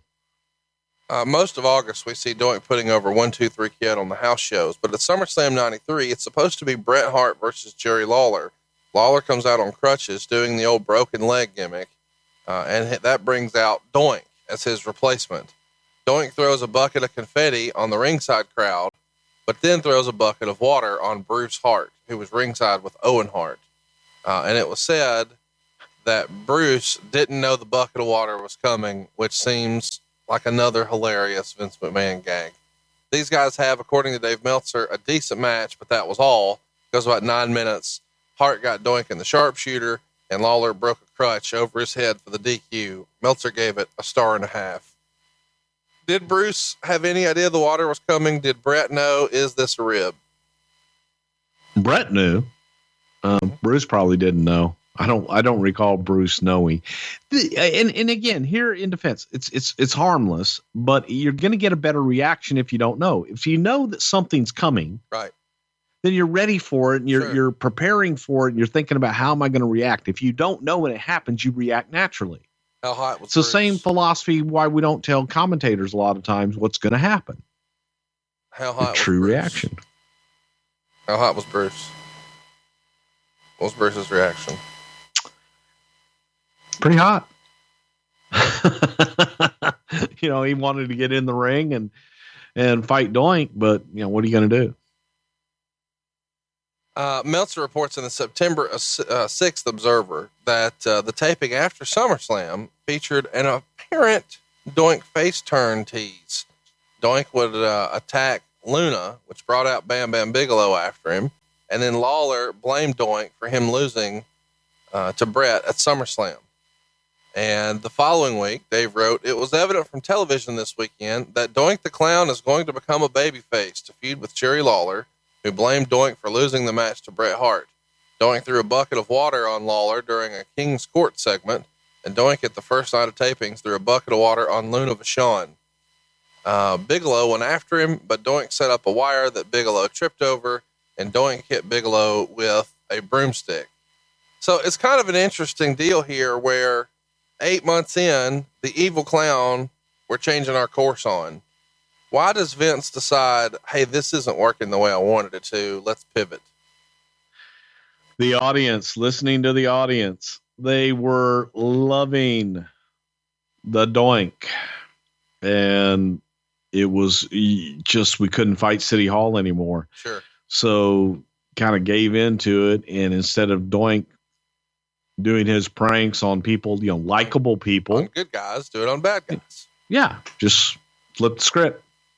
It is kind of funny because he's doing all these hijinks that if he was doing them to baby faces, you probably aren't supposed to laugh, but they're funny booby traps. So why not? Right. Exactly. And they were, when he did that was the issue. That was the problem. He was doing these kind of pranks and stuff to baby faces in house shows and what have you. And the audience was popping. They were loving him. So let's get to September 27th in the Observer. 3 other top name wrestlers were also removed temporarily from the booking sheets. Matt, Doink the Clown Osborne, Rick, and Scott Steiner. Osborne, 36, was removed from all house shows for 8 weeks. However, he is scheduled to return at that point. His absence will be one of the 4 that will largely go unnoticed because Steve Lombardi will start taking all of his bookings on September 17th in North Charleston, South Carolina, where he will be wrestling as Doink the Clown. The original Doink the Clown number 2, Steve Skinner Kern, is no longer with the company. In addition, since his Doink character was in the midst of a babyface turn, Osborne at press time was still scheduled to portray Doink at all television tapings held during the 8-week period. So chat me up. Why is Doink off the house shows, but still working TV? And why 8 weeks? This feels like something else. Well, first of all, he didn't work TV. Okay. He came in and we had shot a ton of interviews and vignettes and different things in advance. His test came in. Vince had a chat with him and told him that he would not be making the towns. His demonic demons had reared their ugly head, and Matt had been suspended for failing a drug test. And Vince, I think it was his second one, but he had already shot a lot of TV. And then we had him do a lot of promos that could be played as, Doink the Clown, Matt Borne. Then things changed. It's a weird thing to ask, and I feel like a shitheel for asking. What was Borne's issue? I don't remember if it was cocaine or steroids or marijuana, but Matt had a lot of issues. Matt liked to party, Matt just had a lot of issues. He had a lot of drug issues. There was a lot of cocaine use in the 80s. Marijuana has been popular forever and ever. Prescription pills were a problem, but you guys weren't normally suspending people at this point for that unless it was just way out of whack. Was there ever a time, this seems really weird to ask, and I don't want you to name a name if you don't want to, but was there ever a time where things like crystal meth or heroin were major issues in the company, or specific performers had a challenge with that you guys thought, holy shit, this is another level? Not in my experience. I can't remember. Well, I take that back. Now that you jog, I can remember one guy having an issue with meth and things like that. There was a drug that was very popular in the 90s, early 2000s, maybe, that was called New Bane. It was a painkiller that guys used to shoot up. That was kind of scary, but whatever the in vogue drug was at the time, it always seemed to rear its ugly head. And for whatever reason, wrestlers seem to, in that period, always seem to find them. I know GHB had its run in the wrestling business, well, just in society in America there for a little while. Was ecstasy ever a thing in the WWF or WWE? I think just kind of recreational. Maybe some guys did. I don't remember it ever being an issue that was out of control or anything like that. Sure. They're hinting at another match here for Survivor Series with Crush and the Head Shrinkers with Bam Bam Bigelow taking on 4 Doinks, which could be Randy Savage and Men on a Mission dressed in Doink costumes and another Doink. They're trying to come up with a way here to explain the absence, I guess, and have a little fun. That was a rumor. Was there any sort of way that Randy Savage was signing up for that?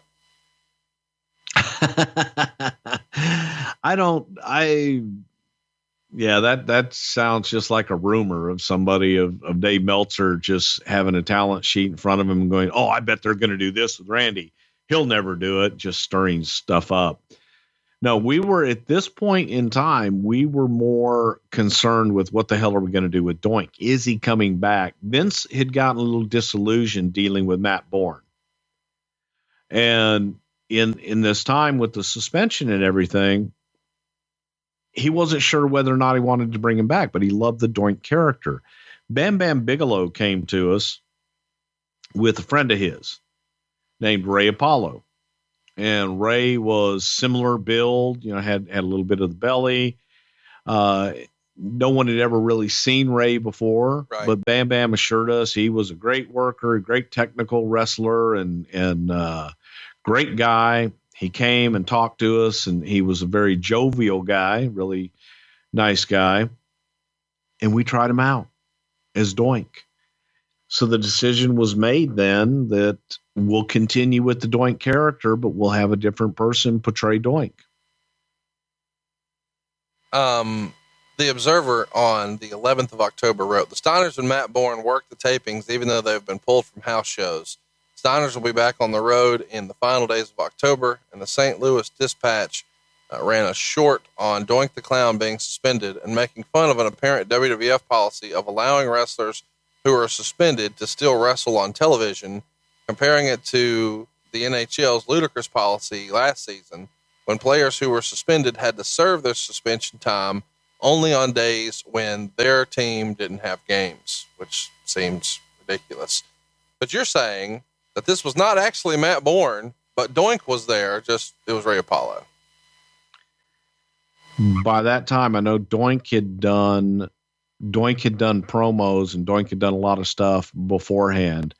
Matt Borne had done stuff as Doink, and then Vince had made the decision to move on without Matt Borne. November 10th is the Survivor Series showdown. Doink would defeat Bastion Booger. And then on November 12th, it was reported Titan had made either phone calls or sent letters to promoters billing Kern as Doink, since it has the trademark on the name. So some promoters are simply billing him as the evil clown.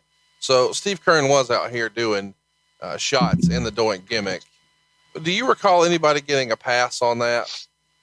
I know that at various times the WWE has allowed and sometimes not allowed. Is that just based on what Vince's relationship with that particular talent was?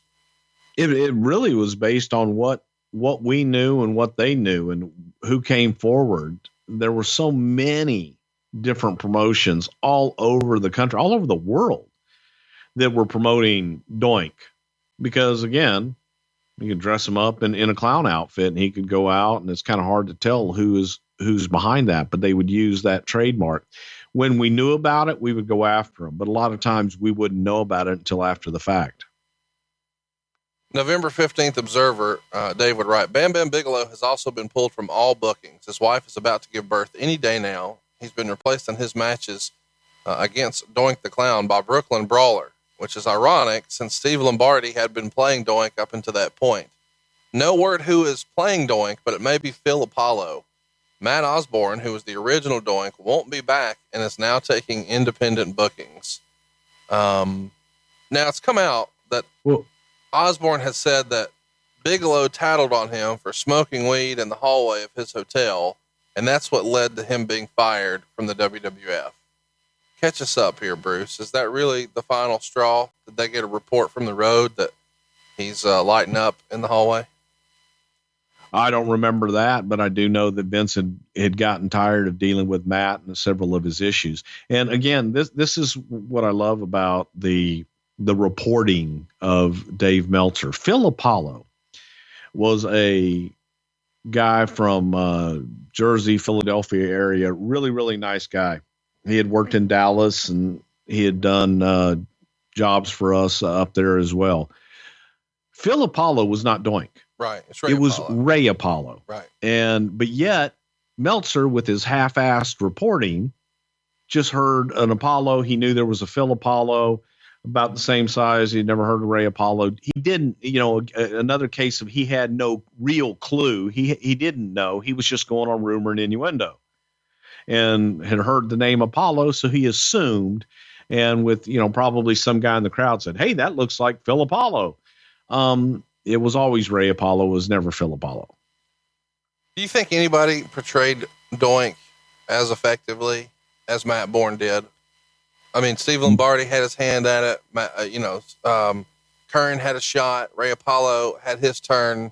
Did anybody do it as well as Matt Borne? No one did it as well. The only one that I think that would have been qualified to do it as well would have been Steve Kern. Let's run through some quick match results here. On the December 6th Raw, Doink would defeat Tony DeVito, who many of us remember as a member of the Baldies from ECW. He got a win over Reno Riggins on Christmas Day on Superstars.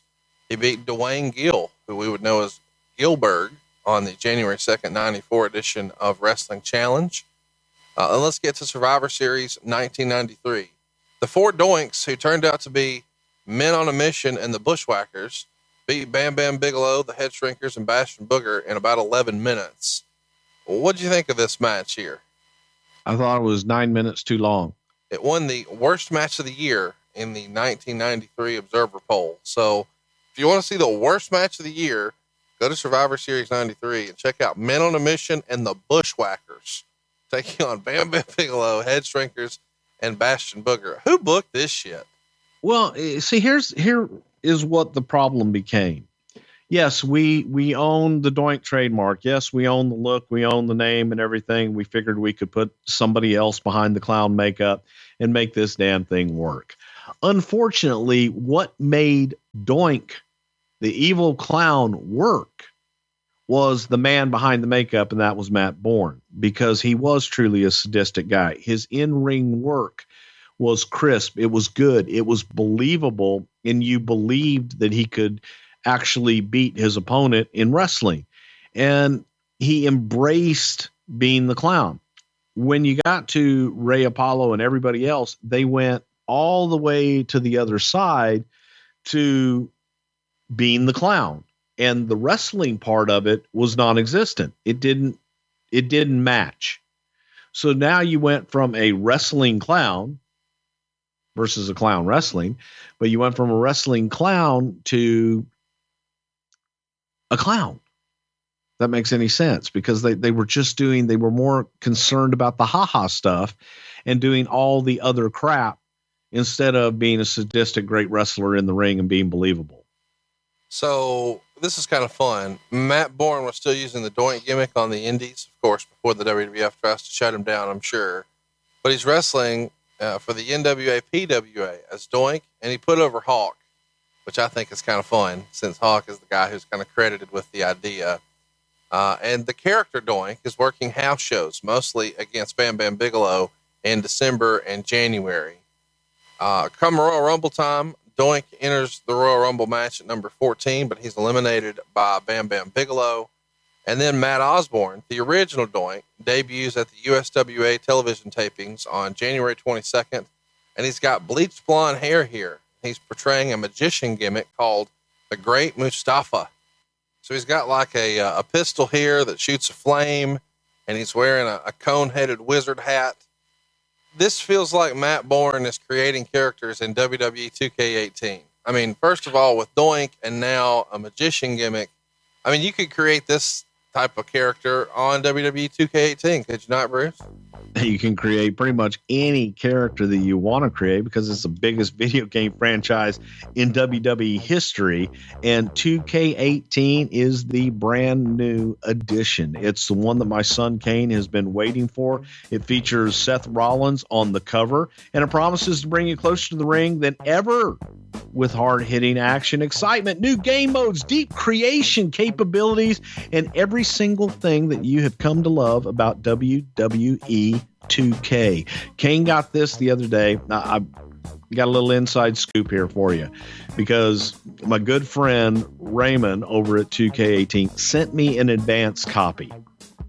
And Kane's all-time favorite wrestler is probably Kurt Angle. And so he's Kurt Angle because he believes Kurt Angle can beat just about anybody and everybody. And so he just kind of runs down the list, beating everybody on the roster with Kurt Angle. Plus, Kane's kind of a badass. And this new 2K18, it also features the addition. You can do 8-man tag team matches, a new grapple carry system, just thousands of new animations, and this huge backstage area. So you can have promos backstage, you can have fights backstage, you can have matches with falls count anywhere and beat your opponent backstage. It's got a brand new rendering engine. It gives 2K18 a visual overhaul that brings the drama and the realistic WWE like never, ever before. So you can dominate the ring, tons of your favorite WWE, NXT, and legendary superstars. It doesn't end. No, this is no joke, okay? Because WWE 2K18 offers the most complete roster of the biggest and brightest WWE and NXT superstars and legends ever to grace a WWE ring. And be sure to check out Apple Music for the official WWE 2K18 in-game soundtrack, personally curated by executive producer Dwayne "The Rock" Johnson. Have you checked this out yet?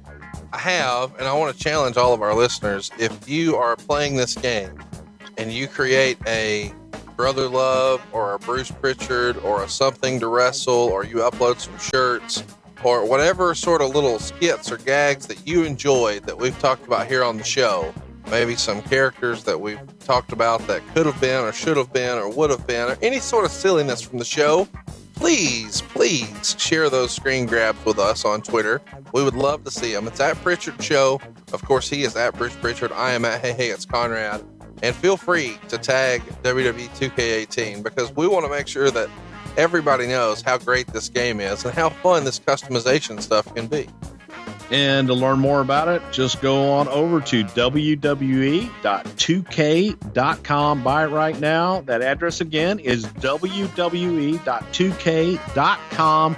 Get your game on. Do it now.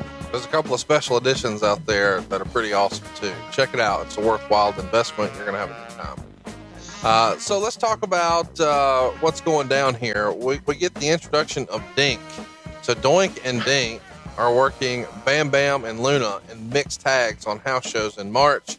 And they're doing this to kind of work out the kinks for WrestleMania X, where we would see Bam Bam and Luna beat Doink, which is Ray Apollo, and Dink in about 6 minutes. Meltzer would write, this was meant as a breather after the first match, but Bigelow and Doink worked hard and worked well together. Because of what they were following, they had a hard time getting heat. A lot better than their house show matches, star in 3/4. What can you tell us about Dink and these mixed tag matches? Did you hear what you said? Yes. I didn't say it. They were working out the kinks with Doink and Dink. Yeah. Yeah. Dink was a creation of Lord Patrick Patterson, and Dink was portrayed by the French Canadian Tiger Jackson, who was a little person, great, tremendous talent in the ring, and he had worked bald guy. He had worked mainly in Canada, and Pat saw him one day and thought, oh my God, wouldn't it be hilarious if Doink had a Dink and a little smaller version of the Doink character? And the next thing you know, we have Dink to come out, because it was, we didn't have, Matt Borne anymore. The Doink now needed something to compliment him and to endear him to the audience a little bit more. So Doink and Dink worked out the kinks in the rink. Dink, dink, dink. Dink, dink, dink. March 28th Observer, we read that Dennis Corluzzo and Mark Bodie drew a sellout of 1,650 folks on March 19th in Shenandoah, Pennsylvania, using Doink the Clown, which was Steve Kern, taking on Jerry Lawler as the headliner. So even months after you guys have sent these notices out, don't do Doink, they're still doing it. And Doink is still working house shows on the main roster of the WWF as well, against Jeff Jarrett in April, May, June, July, and August. Owen Hart would get a win over Doink on May 23rd. And at this point, it feels like Doink is kind of a forgettable character in the company. We get the first ever teaming of Doink and Doink taking place for the Century Wrestling Alliance in Melrose, Massachusetts, but the show only draws 55 fans as they defeat Knuckles Nelson and Suicide Samson. Of course, Doink and Doink here are Matt Borne and Steve Kern. Was it just harder to police people working this gimmick kind of pre-internet here because they're just running around postering the town?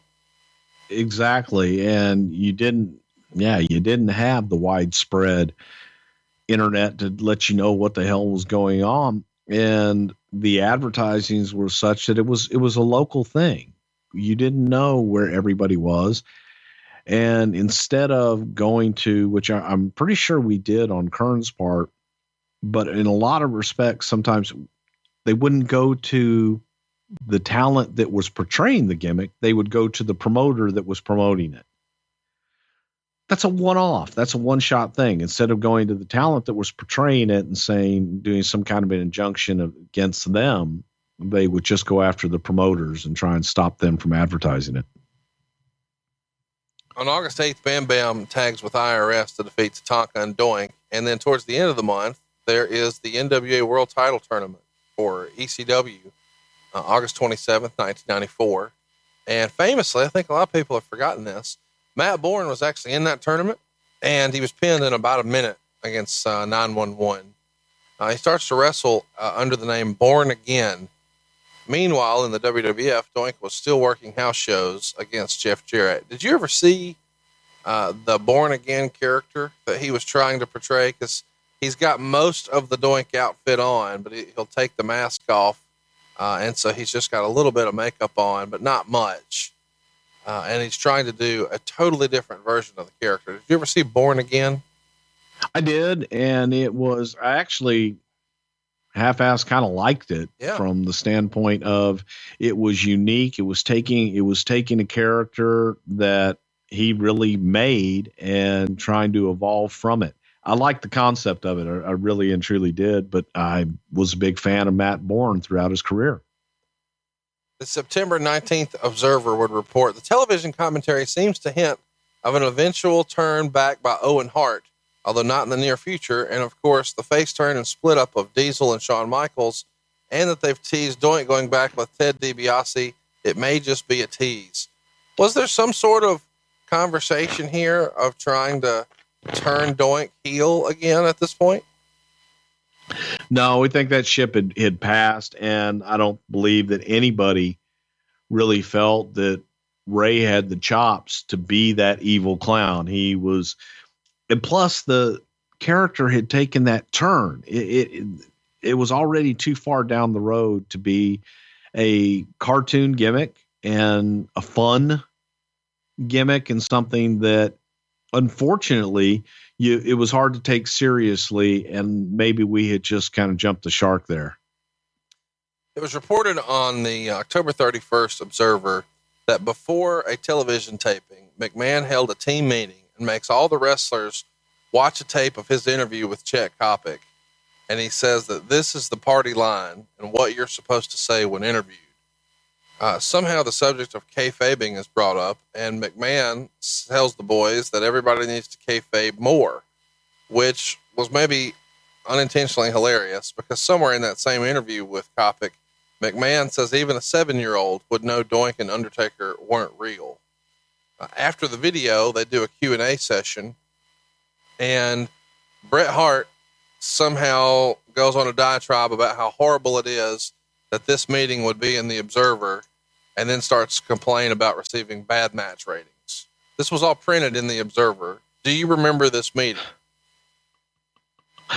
Yeah, I do. And I find it, is ironic the right word that Bret and Meltzer were friends and, hung out and things of that nature, and for him to be complaining about reading it in the Observer. And then of course, just by saying that, and then like you say, complaining about, and they only gave me 4 stars.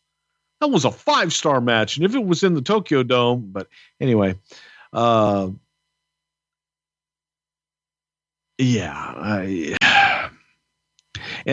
as far as the kayfabe thing, that's where guys get things misconstrued. Yes, a 7-year-old would know that the Undertaker and Doink and those guys are not real. What he meant by kayfabing is not to shove it in people's faces, right? And come to the arena together, hugging and laughing and joking, walking in their face, hanging out together. You can be professional and try to kayfabe a little bit.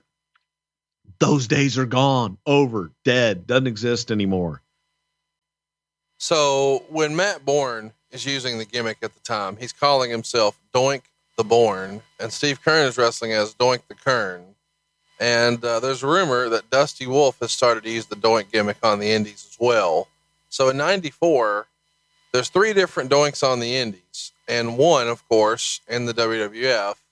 Well, that's about to change because Doinkamania is running wild, brother. Survivor Series 94 is here, and we've got the Royal Family, which is Jerry Lawler with Queasy, Sleazy, and Cheesy. and they're going to beat Clowns R Us, which is Doink, Dink, Wink, and Pink, in 16 minutes and 5 seconds, with Lawler and Doink working the entire first fall for about 10.5 minutes. Meltzer wrote, it was all comedy, but that's using the term comedy very loosely. Lawler rolled through a crossbody using the tights to win the first fall. The next 3 falls saw Dink, Wink, and Pink in that order get eliminated, largely with Lawler helping his midgets in all 3 falls. He gave it negative 2.5 stars. And he said that, they had the 6 midgets chase Lawler around the ring. What a pathetic sight it was, until Lawler ran up the aisle into a pie in the face from Doink. What'd you think of this Matt classic here? I don't know when we'll get to say queasy, sleazy, cheesy, Dink, Wink, and Pink again. So roll tide on that, I guess.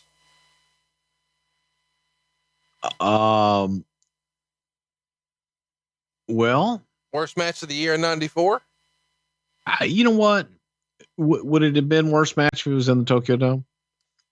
I don't know. It was pretty damn bad. It was entertainment. It was ha-ha. It was meant to be a relief. It was meant to be, okay, folks. For those of you that want to laugh and just kind of get over it, this is it. Those of you that want popcorn, go get it. Yeah. It won the Observer Reader poll for the worst match of the year.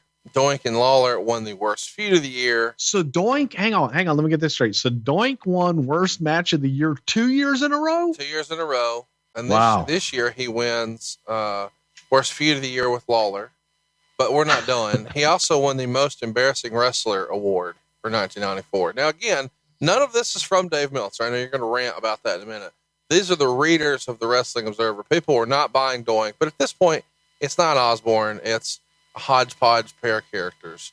Come Rumble 95, Doink comes in at number 8, and he's eliminated by, do you remember? No. I'm going to call it Quang. There you go. I thought it was, like it. Is it Quang or Quang? No, it's Quang. Okay, well, I always say it wrong. You always yell at me. Well, you're a damn Southerner. You should have the ang part of it. Quang. All right, I got it. Okay. In March, Doink would be putting over a newcomer named Henry Godwin or Bob Backlund on the house shows. On May 8th, he loses to Jeff Jarrett by submission on Raw. And then in some house shows in May, Steve Lombardi is wrestling as Doink, and he's putting over a newcomer named Hakushi. Hypothetically, if Hakushi's manager were to describe the win over Doink, because they probably had to wear the same makeup, right? What might that sound like? Maybe Hakushi, maybe he beat the clown because the clown got the funny face. I can call it JJ. Maybe I give him that to finish. In June, Doink is putting over a couple of newcomers. You crack yourself up. Hunter Hearst Helmsley and Skip on the house shows. Let's get to June 26th in the Observer. Here's what Dave wrote. The AP ran a story on Matt Osborne being arrested on June 13th in his home in Youngstown, Ohio, and charged with assault and harassment in a domestic abuse case. He was released on $1,000 bond. The same Observer wrote, Doink was even doing jobs for Henry Godwin, so he's basically being kept around for marketing purposes and won't be beating anyone at the shows. At this point, this is kind of the end for Doink, right? I mean, you guys out of ideas? It's out of steam. There's been so many different incarnations. You're just kind of finished with this at this point? Have you ever had a creation that was, you put a lot of thought into and you start it and it takes off gangbusters and it's working and you're going, yes, oh my God. And you think of all the different things you can do with it. And all of a sudden the engine falls out and you've got to replace it with a new engine that's just not as good as the old engine. It's disappointing. And after a while, you just want to shoot it. We have to mention this on an independent show for the NWC on June 24th. Cactus Jack put on a Doink mask. He put a Doink mask on Virgil and screamed over the PA, "Welcome to the WWF, you clown." and wound up hanging him with a bull rope. So lots of people in wrestling are having fun with this Doink gimmick and the idea that there's a wrestling clown. The July 10th Observer reported the World Wrestling Federation filed suit this past week against Matt Osborne, 37, the original Doink the Clown. Titan is asking a federal judge to order Matt, who now lives in Elwood City, Pennsylvania, to stop using the Doink name and gimmick on independent shows. According to the lawsuit, Osborne, better known in his pre-Doink days as second-generation wrestler maniac Matt Borne, had promised Titan he would stop appearing as Doink, but had refused to put that in writing. Titan is claiming a trademark infringement because Osborne appeared as Doink, among other places, on April 21st in Elwood City, on March 17th near Pittsburgh and at Plum High School, and Titan attorney Jerry McDivitt, who was quoted in the Pittsburgh Post-Gazette, said Titan would go to court if necessary against anyone using the Doink name and gimmick, which is probably the most popular name used by millions on the independent scene right now. So Titan was asking a federal judge to order Osborne to stop using the name and gimmick and to account for all the monies he may have earned since he left Titan using the gimmick. And Meltzer kind of freestyles that his recent run-ins with the law may have been what prompted Titan to do this, because they didn't want to be associated with that. As a reminder, in May, Osborne was arrested on charges of criminal mischief and disorderly conduct for vandalizing a car. And then the next month, he had a domestic issue in Elwood City. So lots going on here. Not the best look for the company, and it makes sense that they want to distance themselves from someone who maybe has had some substance issue and is now running afoul with the law. I know that sometimes I say, oh, the company shouldn't have done that. But right here, this feels like it's necessary. Wouldn't you agree, Bruce? It is, and it's also the first step that was really necessary to try and combat all of these guys that are just putting on clown makeup and calling themselves Doink. Unfortunately for Matt, it was a character that he was and that he really made famous, but it was a creation that we had, and it was a trademark that was owned by the WWF. So at some point you have to put your foot down. And this was unfortunately it. And it was a rough time for Matt Borne because he was going through so many issues with his ex-wife, and it was a rough time for Matt. The July 31st Observer shows that the company maybe doesn't have the financial stability it once did, because there's lots of shocks in the wrestling world when a series of cuts are made from people they didn't expect to be cut. They include the Barbarian, Doink, Dink, television announcer Stephanie Wyand, Duke Drosay, Tony Gurria, King Kong Bundy, Hakushi, Mantar, Heavenly Bodies, Techno Team 2000. All of these folks are either cut completely, or their schedule is reduced to the point that it's coming. And Meltzer writes that the only real surprises to him are Doink and Dink, just because it has been merchandised so heavily. So even though the character may have run its course, they have an active lawsuit with Matt Borne, and they're merchandising the devil out of it still. Was this a shock to you to see some of these guys being cut, or is it just one of those, as you say, simply one of those deals where you need to cut costs for the sake of the business? It was time to cut costs, and in regard to Doink and Dink, that's 2 plane tickets. That's 2 of everything. That was a package. That was an expensive package. It was time to cut. We had to cut the fat. And unfortunately, they were a part of that cut because they were an expensive duo. It's worth mentioning here that this is a time in the company where they're running shows in high school gyms, and they're running charity shows. So their B-towns are in your high school. So guys like Doink, who at the time is Ray Apollo, and King Kong Bundy can still be phased down from the travel like you're talking about with the airplanes and such. But if they've got a date at a Pittsburgh area high school, then yeah, they could probably make that one and still technically be with the company. Sure. And that is something that we did with them. But you look at you look at the Doink and Dink package, the most attractive part of that package in this period, in this time frame, was Dink. Right. So Dink on his own wasn't an attraction without the Doink, and Doink certainly wasn't an attraction at that point without Dink. What do? So that's where we came up, during this same time. We did keep, or we brought Tiger back, and we used him as the macho midget and the what the hell did we call the Hulk, the little Hulkster? Same guy. Yeah, it was the same guy doing that, and the masks and the different gimmicks. August 14th, 1995, Waylon Mercy would defeat Doink by submission. We haven't talked about Waylon Mercy a lot. You want to give us a quick Waylon Mercy story? Know what I mean? Waylon Mercy was portrayed by Dan Spivey, legitimately another legitimate tough guy. And when you throw those names out there of Haku and Dan Spivey, I would throw Haku and Dan Spivey kind of in the same category.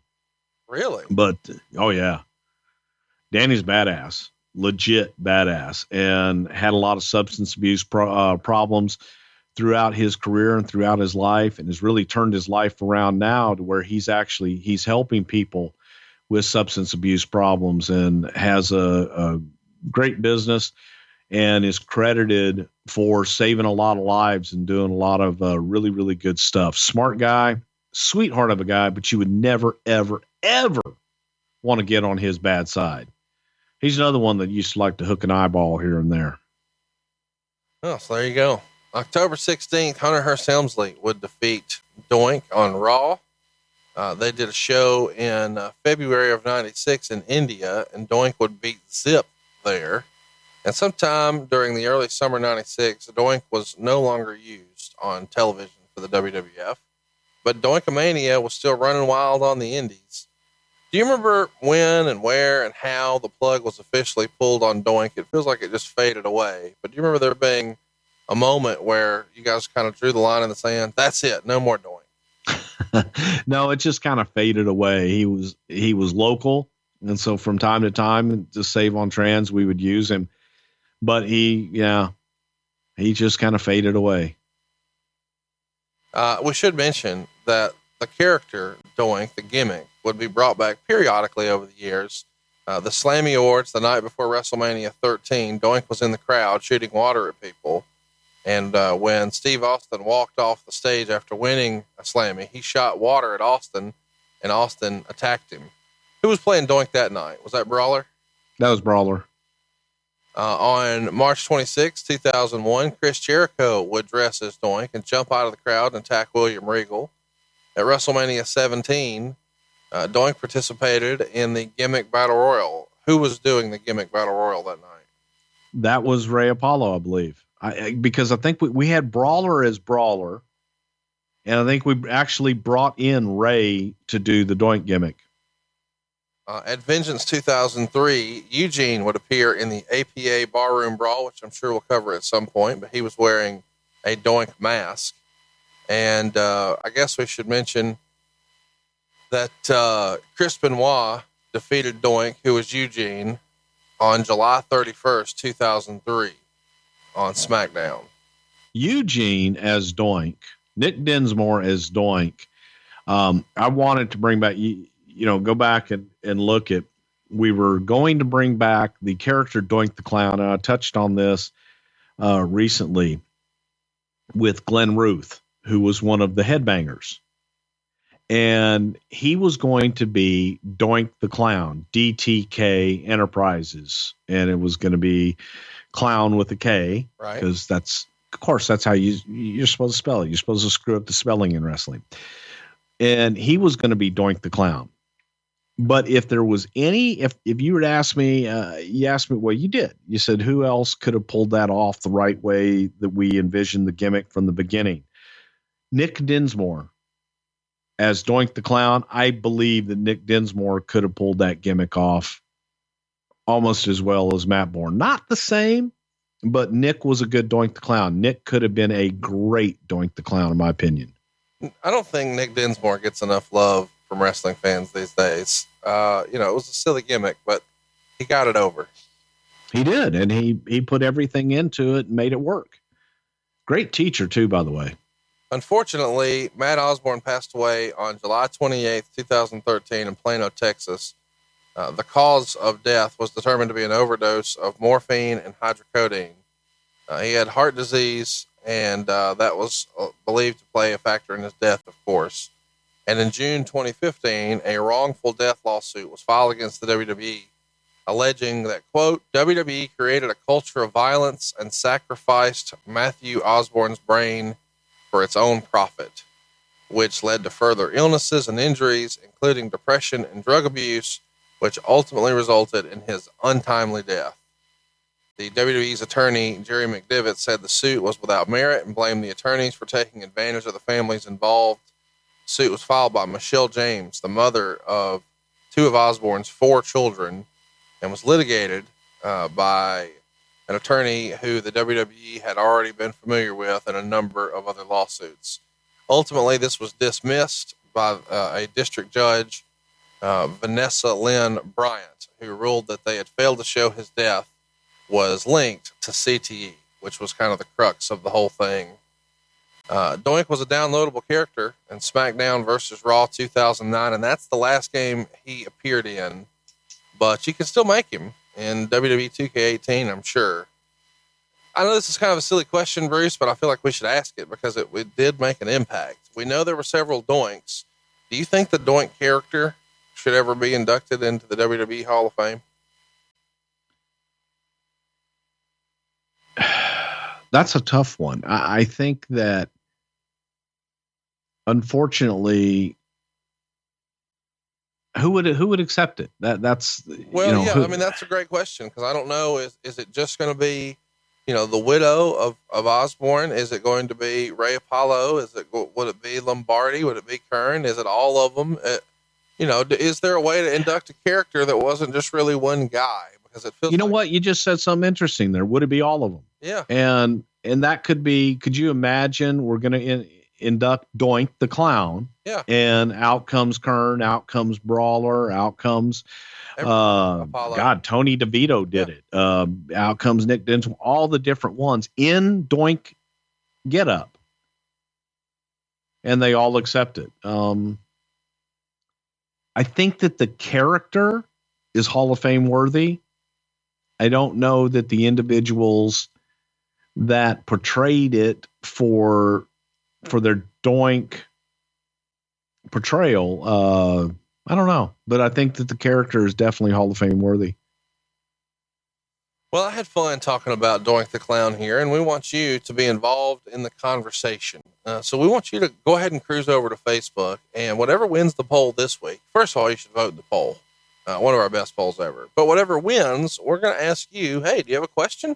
Because we'd love to, answer those for you right here on the show. So, Bruce, let's rapid fire a few questions about Doink the Clown. Are you ready? I'm ready. The first one I pull up, I can't even read. I'm not doing that. Let me find another one here. God, thank you. You won't read it. It's got to be bad. It is. Brian Myers wants to know, who was more over, Dink or Hornswoggle? Hornswoggle. Who were the top 3 Doinks, in your opinion? Matt Borne, Steve Kern, and Nick Dinsmore. What was it like backstage with Doink and Hacksaw Jim Duggan? Any interesting stories? We got this question a lot because I guess Matt had a problem with Hacksaw on an indie shot, and I know you weren't there. Did you hear about that? I've actually seen it and heard about it, but I think that they're the issues, and I don't know what they are, but I think that they were some personal issues dating back way, way long before my time. Who was the worst Doink? The worst Doink was, well, DeVito was bad. I saw a guy, somebody sent me something from they called him the Alabama Doink. I love you. Yes. The Alabama worst Doink in the history of that was absolutely abominable. Go out of your way. Throw it in your Google machine, kids. Alabama Doink. It's worth checking out. Were any of in front of the Golden Corral? Were any of the boys scared of clowns?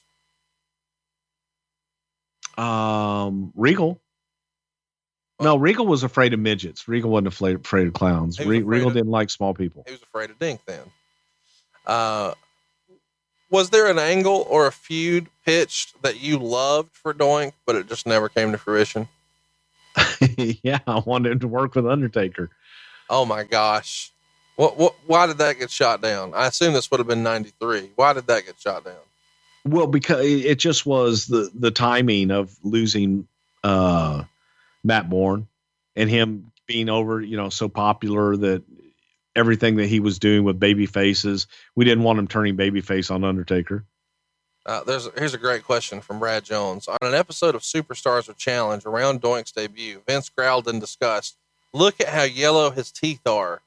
Was the yellow teeth comment a part of the Doink character, or was Vince making legit comments about Bourne's dental hygiene? No, he was making him a heel. You have that white, white face. No matter how white your teeth on, they will pale in comparison to, white paint. Makeup like that. Yeah. And heels don't brush your teeth. Was Matt, motherfucker? Thank you. It never gets old to you, Bruce. By the way, kids, I love that I can see you and you wait for me. Is he done? Okay. He's not going to interrupt me now. And I see you go in for and then it's jump on me, motherfucker. Yeah. So in case you're not familiar, kids, I've got 30 pages of notes at all times and I'm trying to keep us organized and on track. So I'm paying attention very intently to my screen, but not the video of Bruce. And Bruce is just kicked back in his easy chair, not reading shit, just looking at me. I don't have it to read. So he just waits on any opportunity to embarrass me or step on me or squish me. And he tickles himself. So kudos to you, Bruce. Dave Grant wants to know, thank you. Was Matt Borne a big ribber backstage? Did he have heat with anyone that you know of? No, and Matt was kind of laid back and he had kind of a sick sense of humor, but I don't know if he really was a ribber or not. I could see him being a ribber, but I don't remember anything off the top of my head. Nash had some sort of incident with Matt Borne in more recent years prior to, his untimely demise, but it came from the fact that Nash said wrestling is fake. And he did this in a shoot interview where he was just being honest about the business and people who maybe took it a little too seriously. And he said something like, it's fake, right? And Matt Borne took great issue with this, being a second generation wrestler. He didn't like that F word. Do you think this was him trying to work a gimmick for an independent payday? Or was there, in your opinion, some sort of legitimate heat between the two? Well, I could see Matt definitely taking exception with the F word. I hate the F word too. Wrestling's not fake. It's entertainment, and what the guys do is real. I mean, they take real punishment, and I hate that description. Matt was a proud second generation wrestler. That's how he made his entire living. As a kid, his dad protected the business at all costs. So he took offense to that. And I could see Matt having legitimate hard feelings for somebody like Kevin Nash using the F word. Did anybody ever ask to play Doink who was turned down? Did anybody come up and say, man, I really want to do this? No. I mean, we had our Doinks. We had the kind of go-to guys. And when Apollo finished up, we knew we always had Brooklyn Brawler there. So we were set with Doinks. Did you prefer Doink as a babyface or a heel? Heel all the way, every day. Was there ever any consideration when he came in so hot to making Doink a title holder?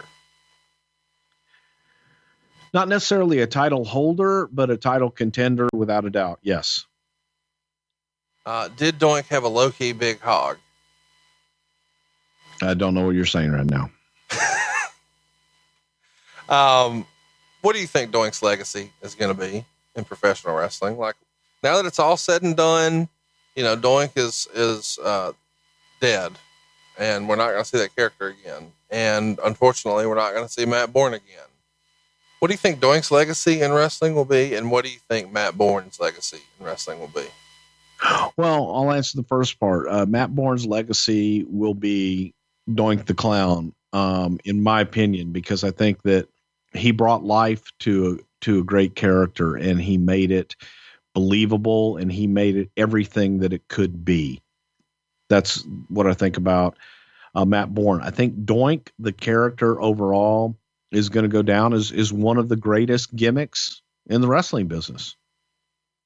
It's one of the best gimmicks of all time. And it's super hilarious if you want to go out of your way to see Alabama Doink at the Golden Corral. Throw it in your Google machine. Oh my God. That was, come on. Whereabouts in Alabama did that take place? Man, I don't remember, but I just can say that, at least we got football, right? Maybe we don't have the best independent wrestling. We've got some good indie promoters here in the state. That match in particular maybe isn't reflective of that, but at least we've still got football, and we've got next week. I know Doink was kind of a controversial topic. Not a lot of people wanted to see Doink, but then he won overwhelmingly this week, and we want to give you what you want next week. It's our best poll ever. It's Bret Hart. It's The Rock. It's Shawn Michaels. It's Diesel. And it's here next week. Go vote right now. Spread the word. We're cutting the voting off right before Raw. You can vote one place and one place only. It's facebook.com/something to wrestle. Hit the like button while you're there. We're getting ever so closer to a bonus episode where we're going to cover SummerSlam 1991. You don't want to miss it. There's so much controversy around that show. You've got the Warrior holdout for money. You've got the Mountie match. You've got the big gold belt debuting on WWF pay-per-view. It's a big deal. You don't want to miss it. And all you've got to do is go like us on Facebook right now. Facebook.com/something to wrestle. Please follow me on Twitter. I'd love to interact with you. Send us your screenshots of WWE 2K18 if you do anything fun with Bruce, myself, or the show. He is at Bruce Prichard. I am at Hey, it's Conrad. And the show is at Prichard Show. And most of all, we'd love to see you sporting a new shirt. Send us your selfies if you pick up a shirt over at brucepritchard.com. And don't forget, Bruce is going to call and personally thank you. And if you'd like to see us in Houston, we would love to see you too. It's the same day as Survivor Series. Tickets are on sale now at boxofgimmicks.com. But if you do nothing else today, go pick up WWE 2K18. It's a phenomenal game. And play it until you just can't keep your eyes open, and then lay down on some fabulous Brooklyn and sheets. Do I have anything else I can plug or promote here at the end of the show for you, Bruce? Nah, man. Just please support our sponsors because they are what keeps us on the air. And as far as 2K18, by God, go on out and get it. Support the show, and it is a great game. It's got Seth Rollins on the cover, and it promises to bring you closer to the ring than ever. If you love this show, then you're going to love WWE 2K18. And you learn more about that by going to www.2k.com. Get your copy today. And if you need some more something to wrestle, let me encourage you to check out Jim Cornette's podcast. He addresses all the rumor and innuendo about his stage performance of what he whipped out and what he didn't whip out on stage there. It's the Jim Cornette Experience. Go out of your way to check that out. You can hear me on the Sam Roberts Wrestling Podcast. And this Monday, Tony Schiavone and I are reliving the 20-year anniversary of Halloween Havoc 1997. You can check that out at WHWMonday.com this Monday on your ride to work. And we're out of time. We got all our plugs in. We got all our gimmicks in. Go get your vote in right now. Facebook.com/something to wrestle. Thank you for listening to Something to Wrestle with Bruce Prichard. If you would like to advertise to the hundreds of thousands of wrestling fans who tune in each and every week, find out what our advertisers already know, that Something to Wrestle with is the best bang for your buck in podcast advertisement. Contact me, Matt Coon, at matt@mattcoon.com. That's MATT@MATTKOON.com. We'd love to get you on the air and introduce you to your new customers.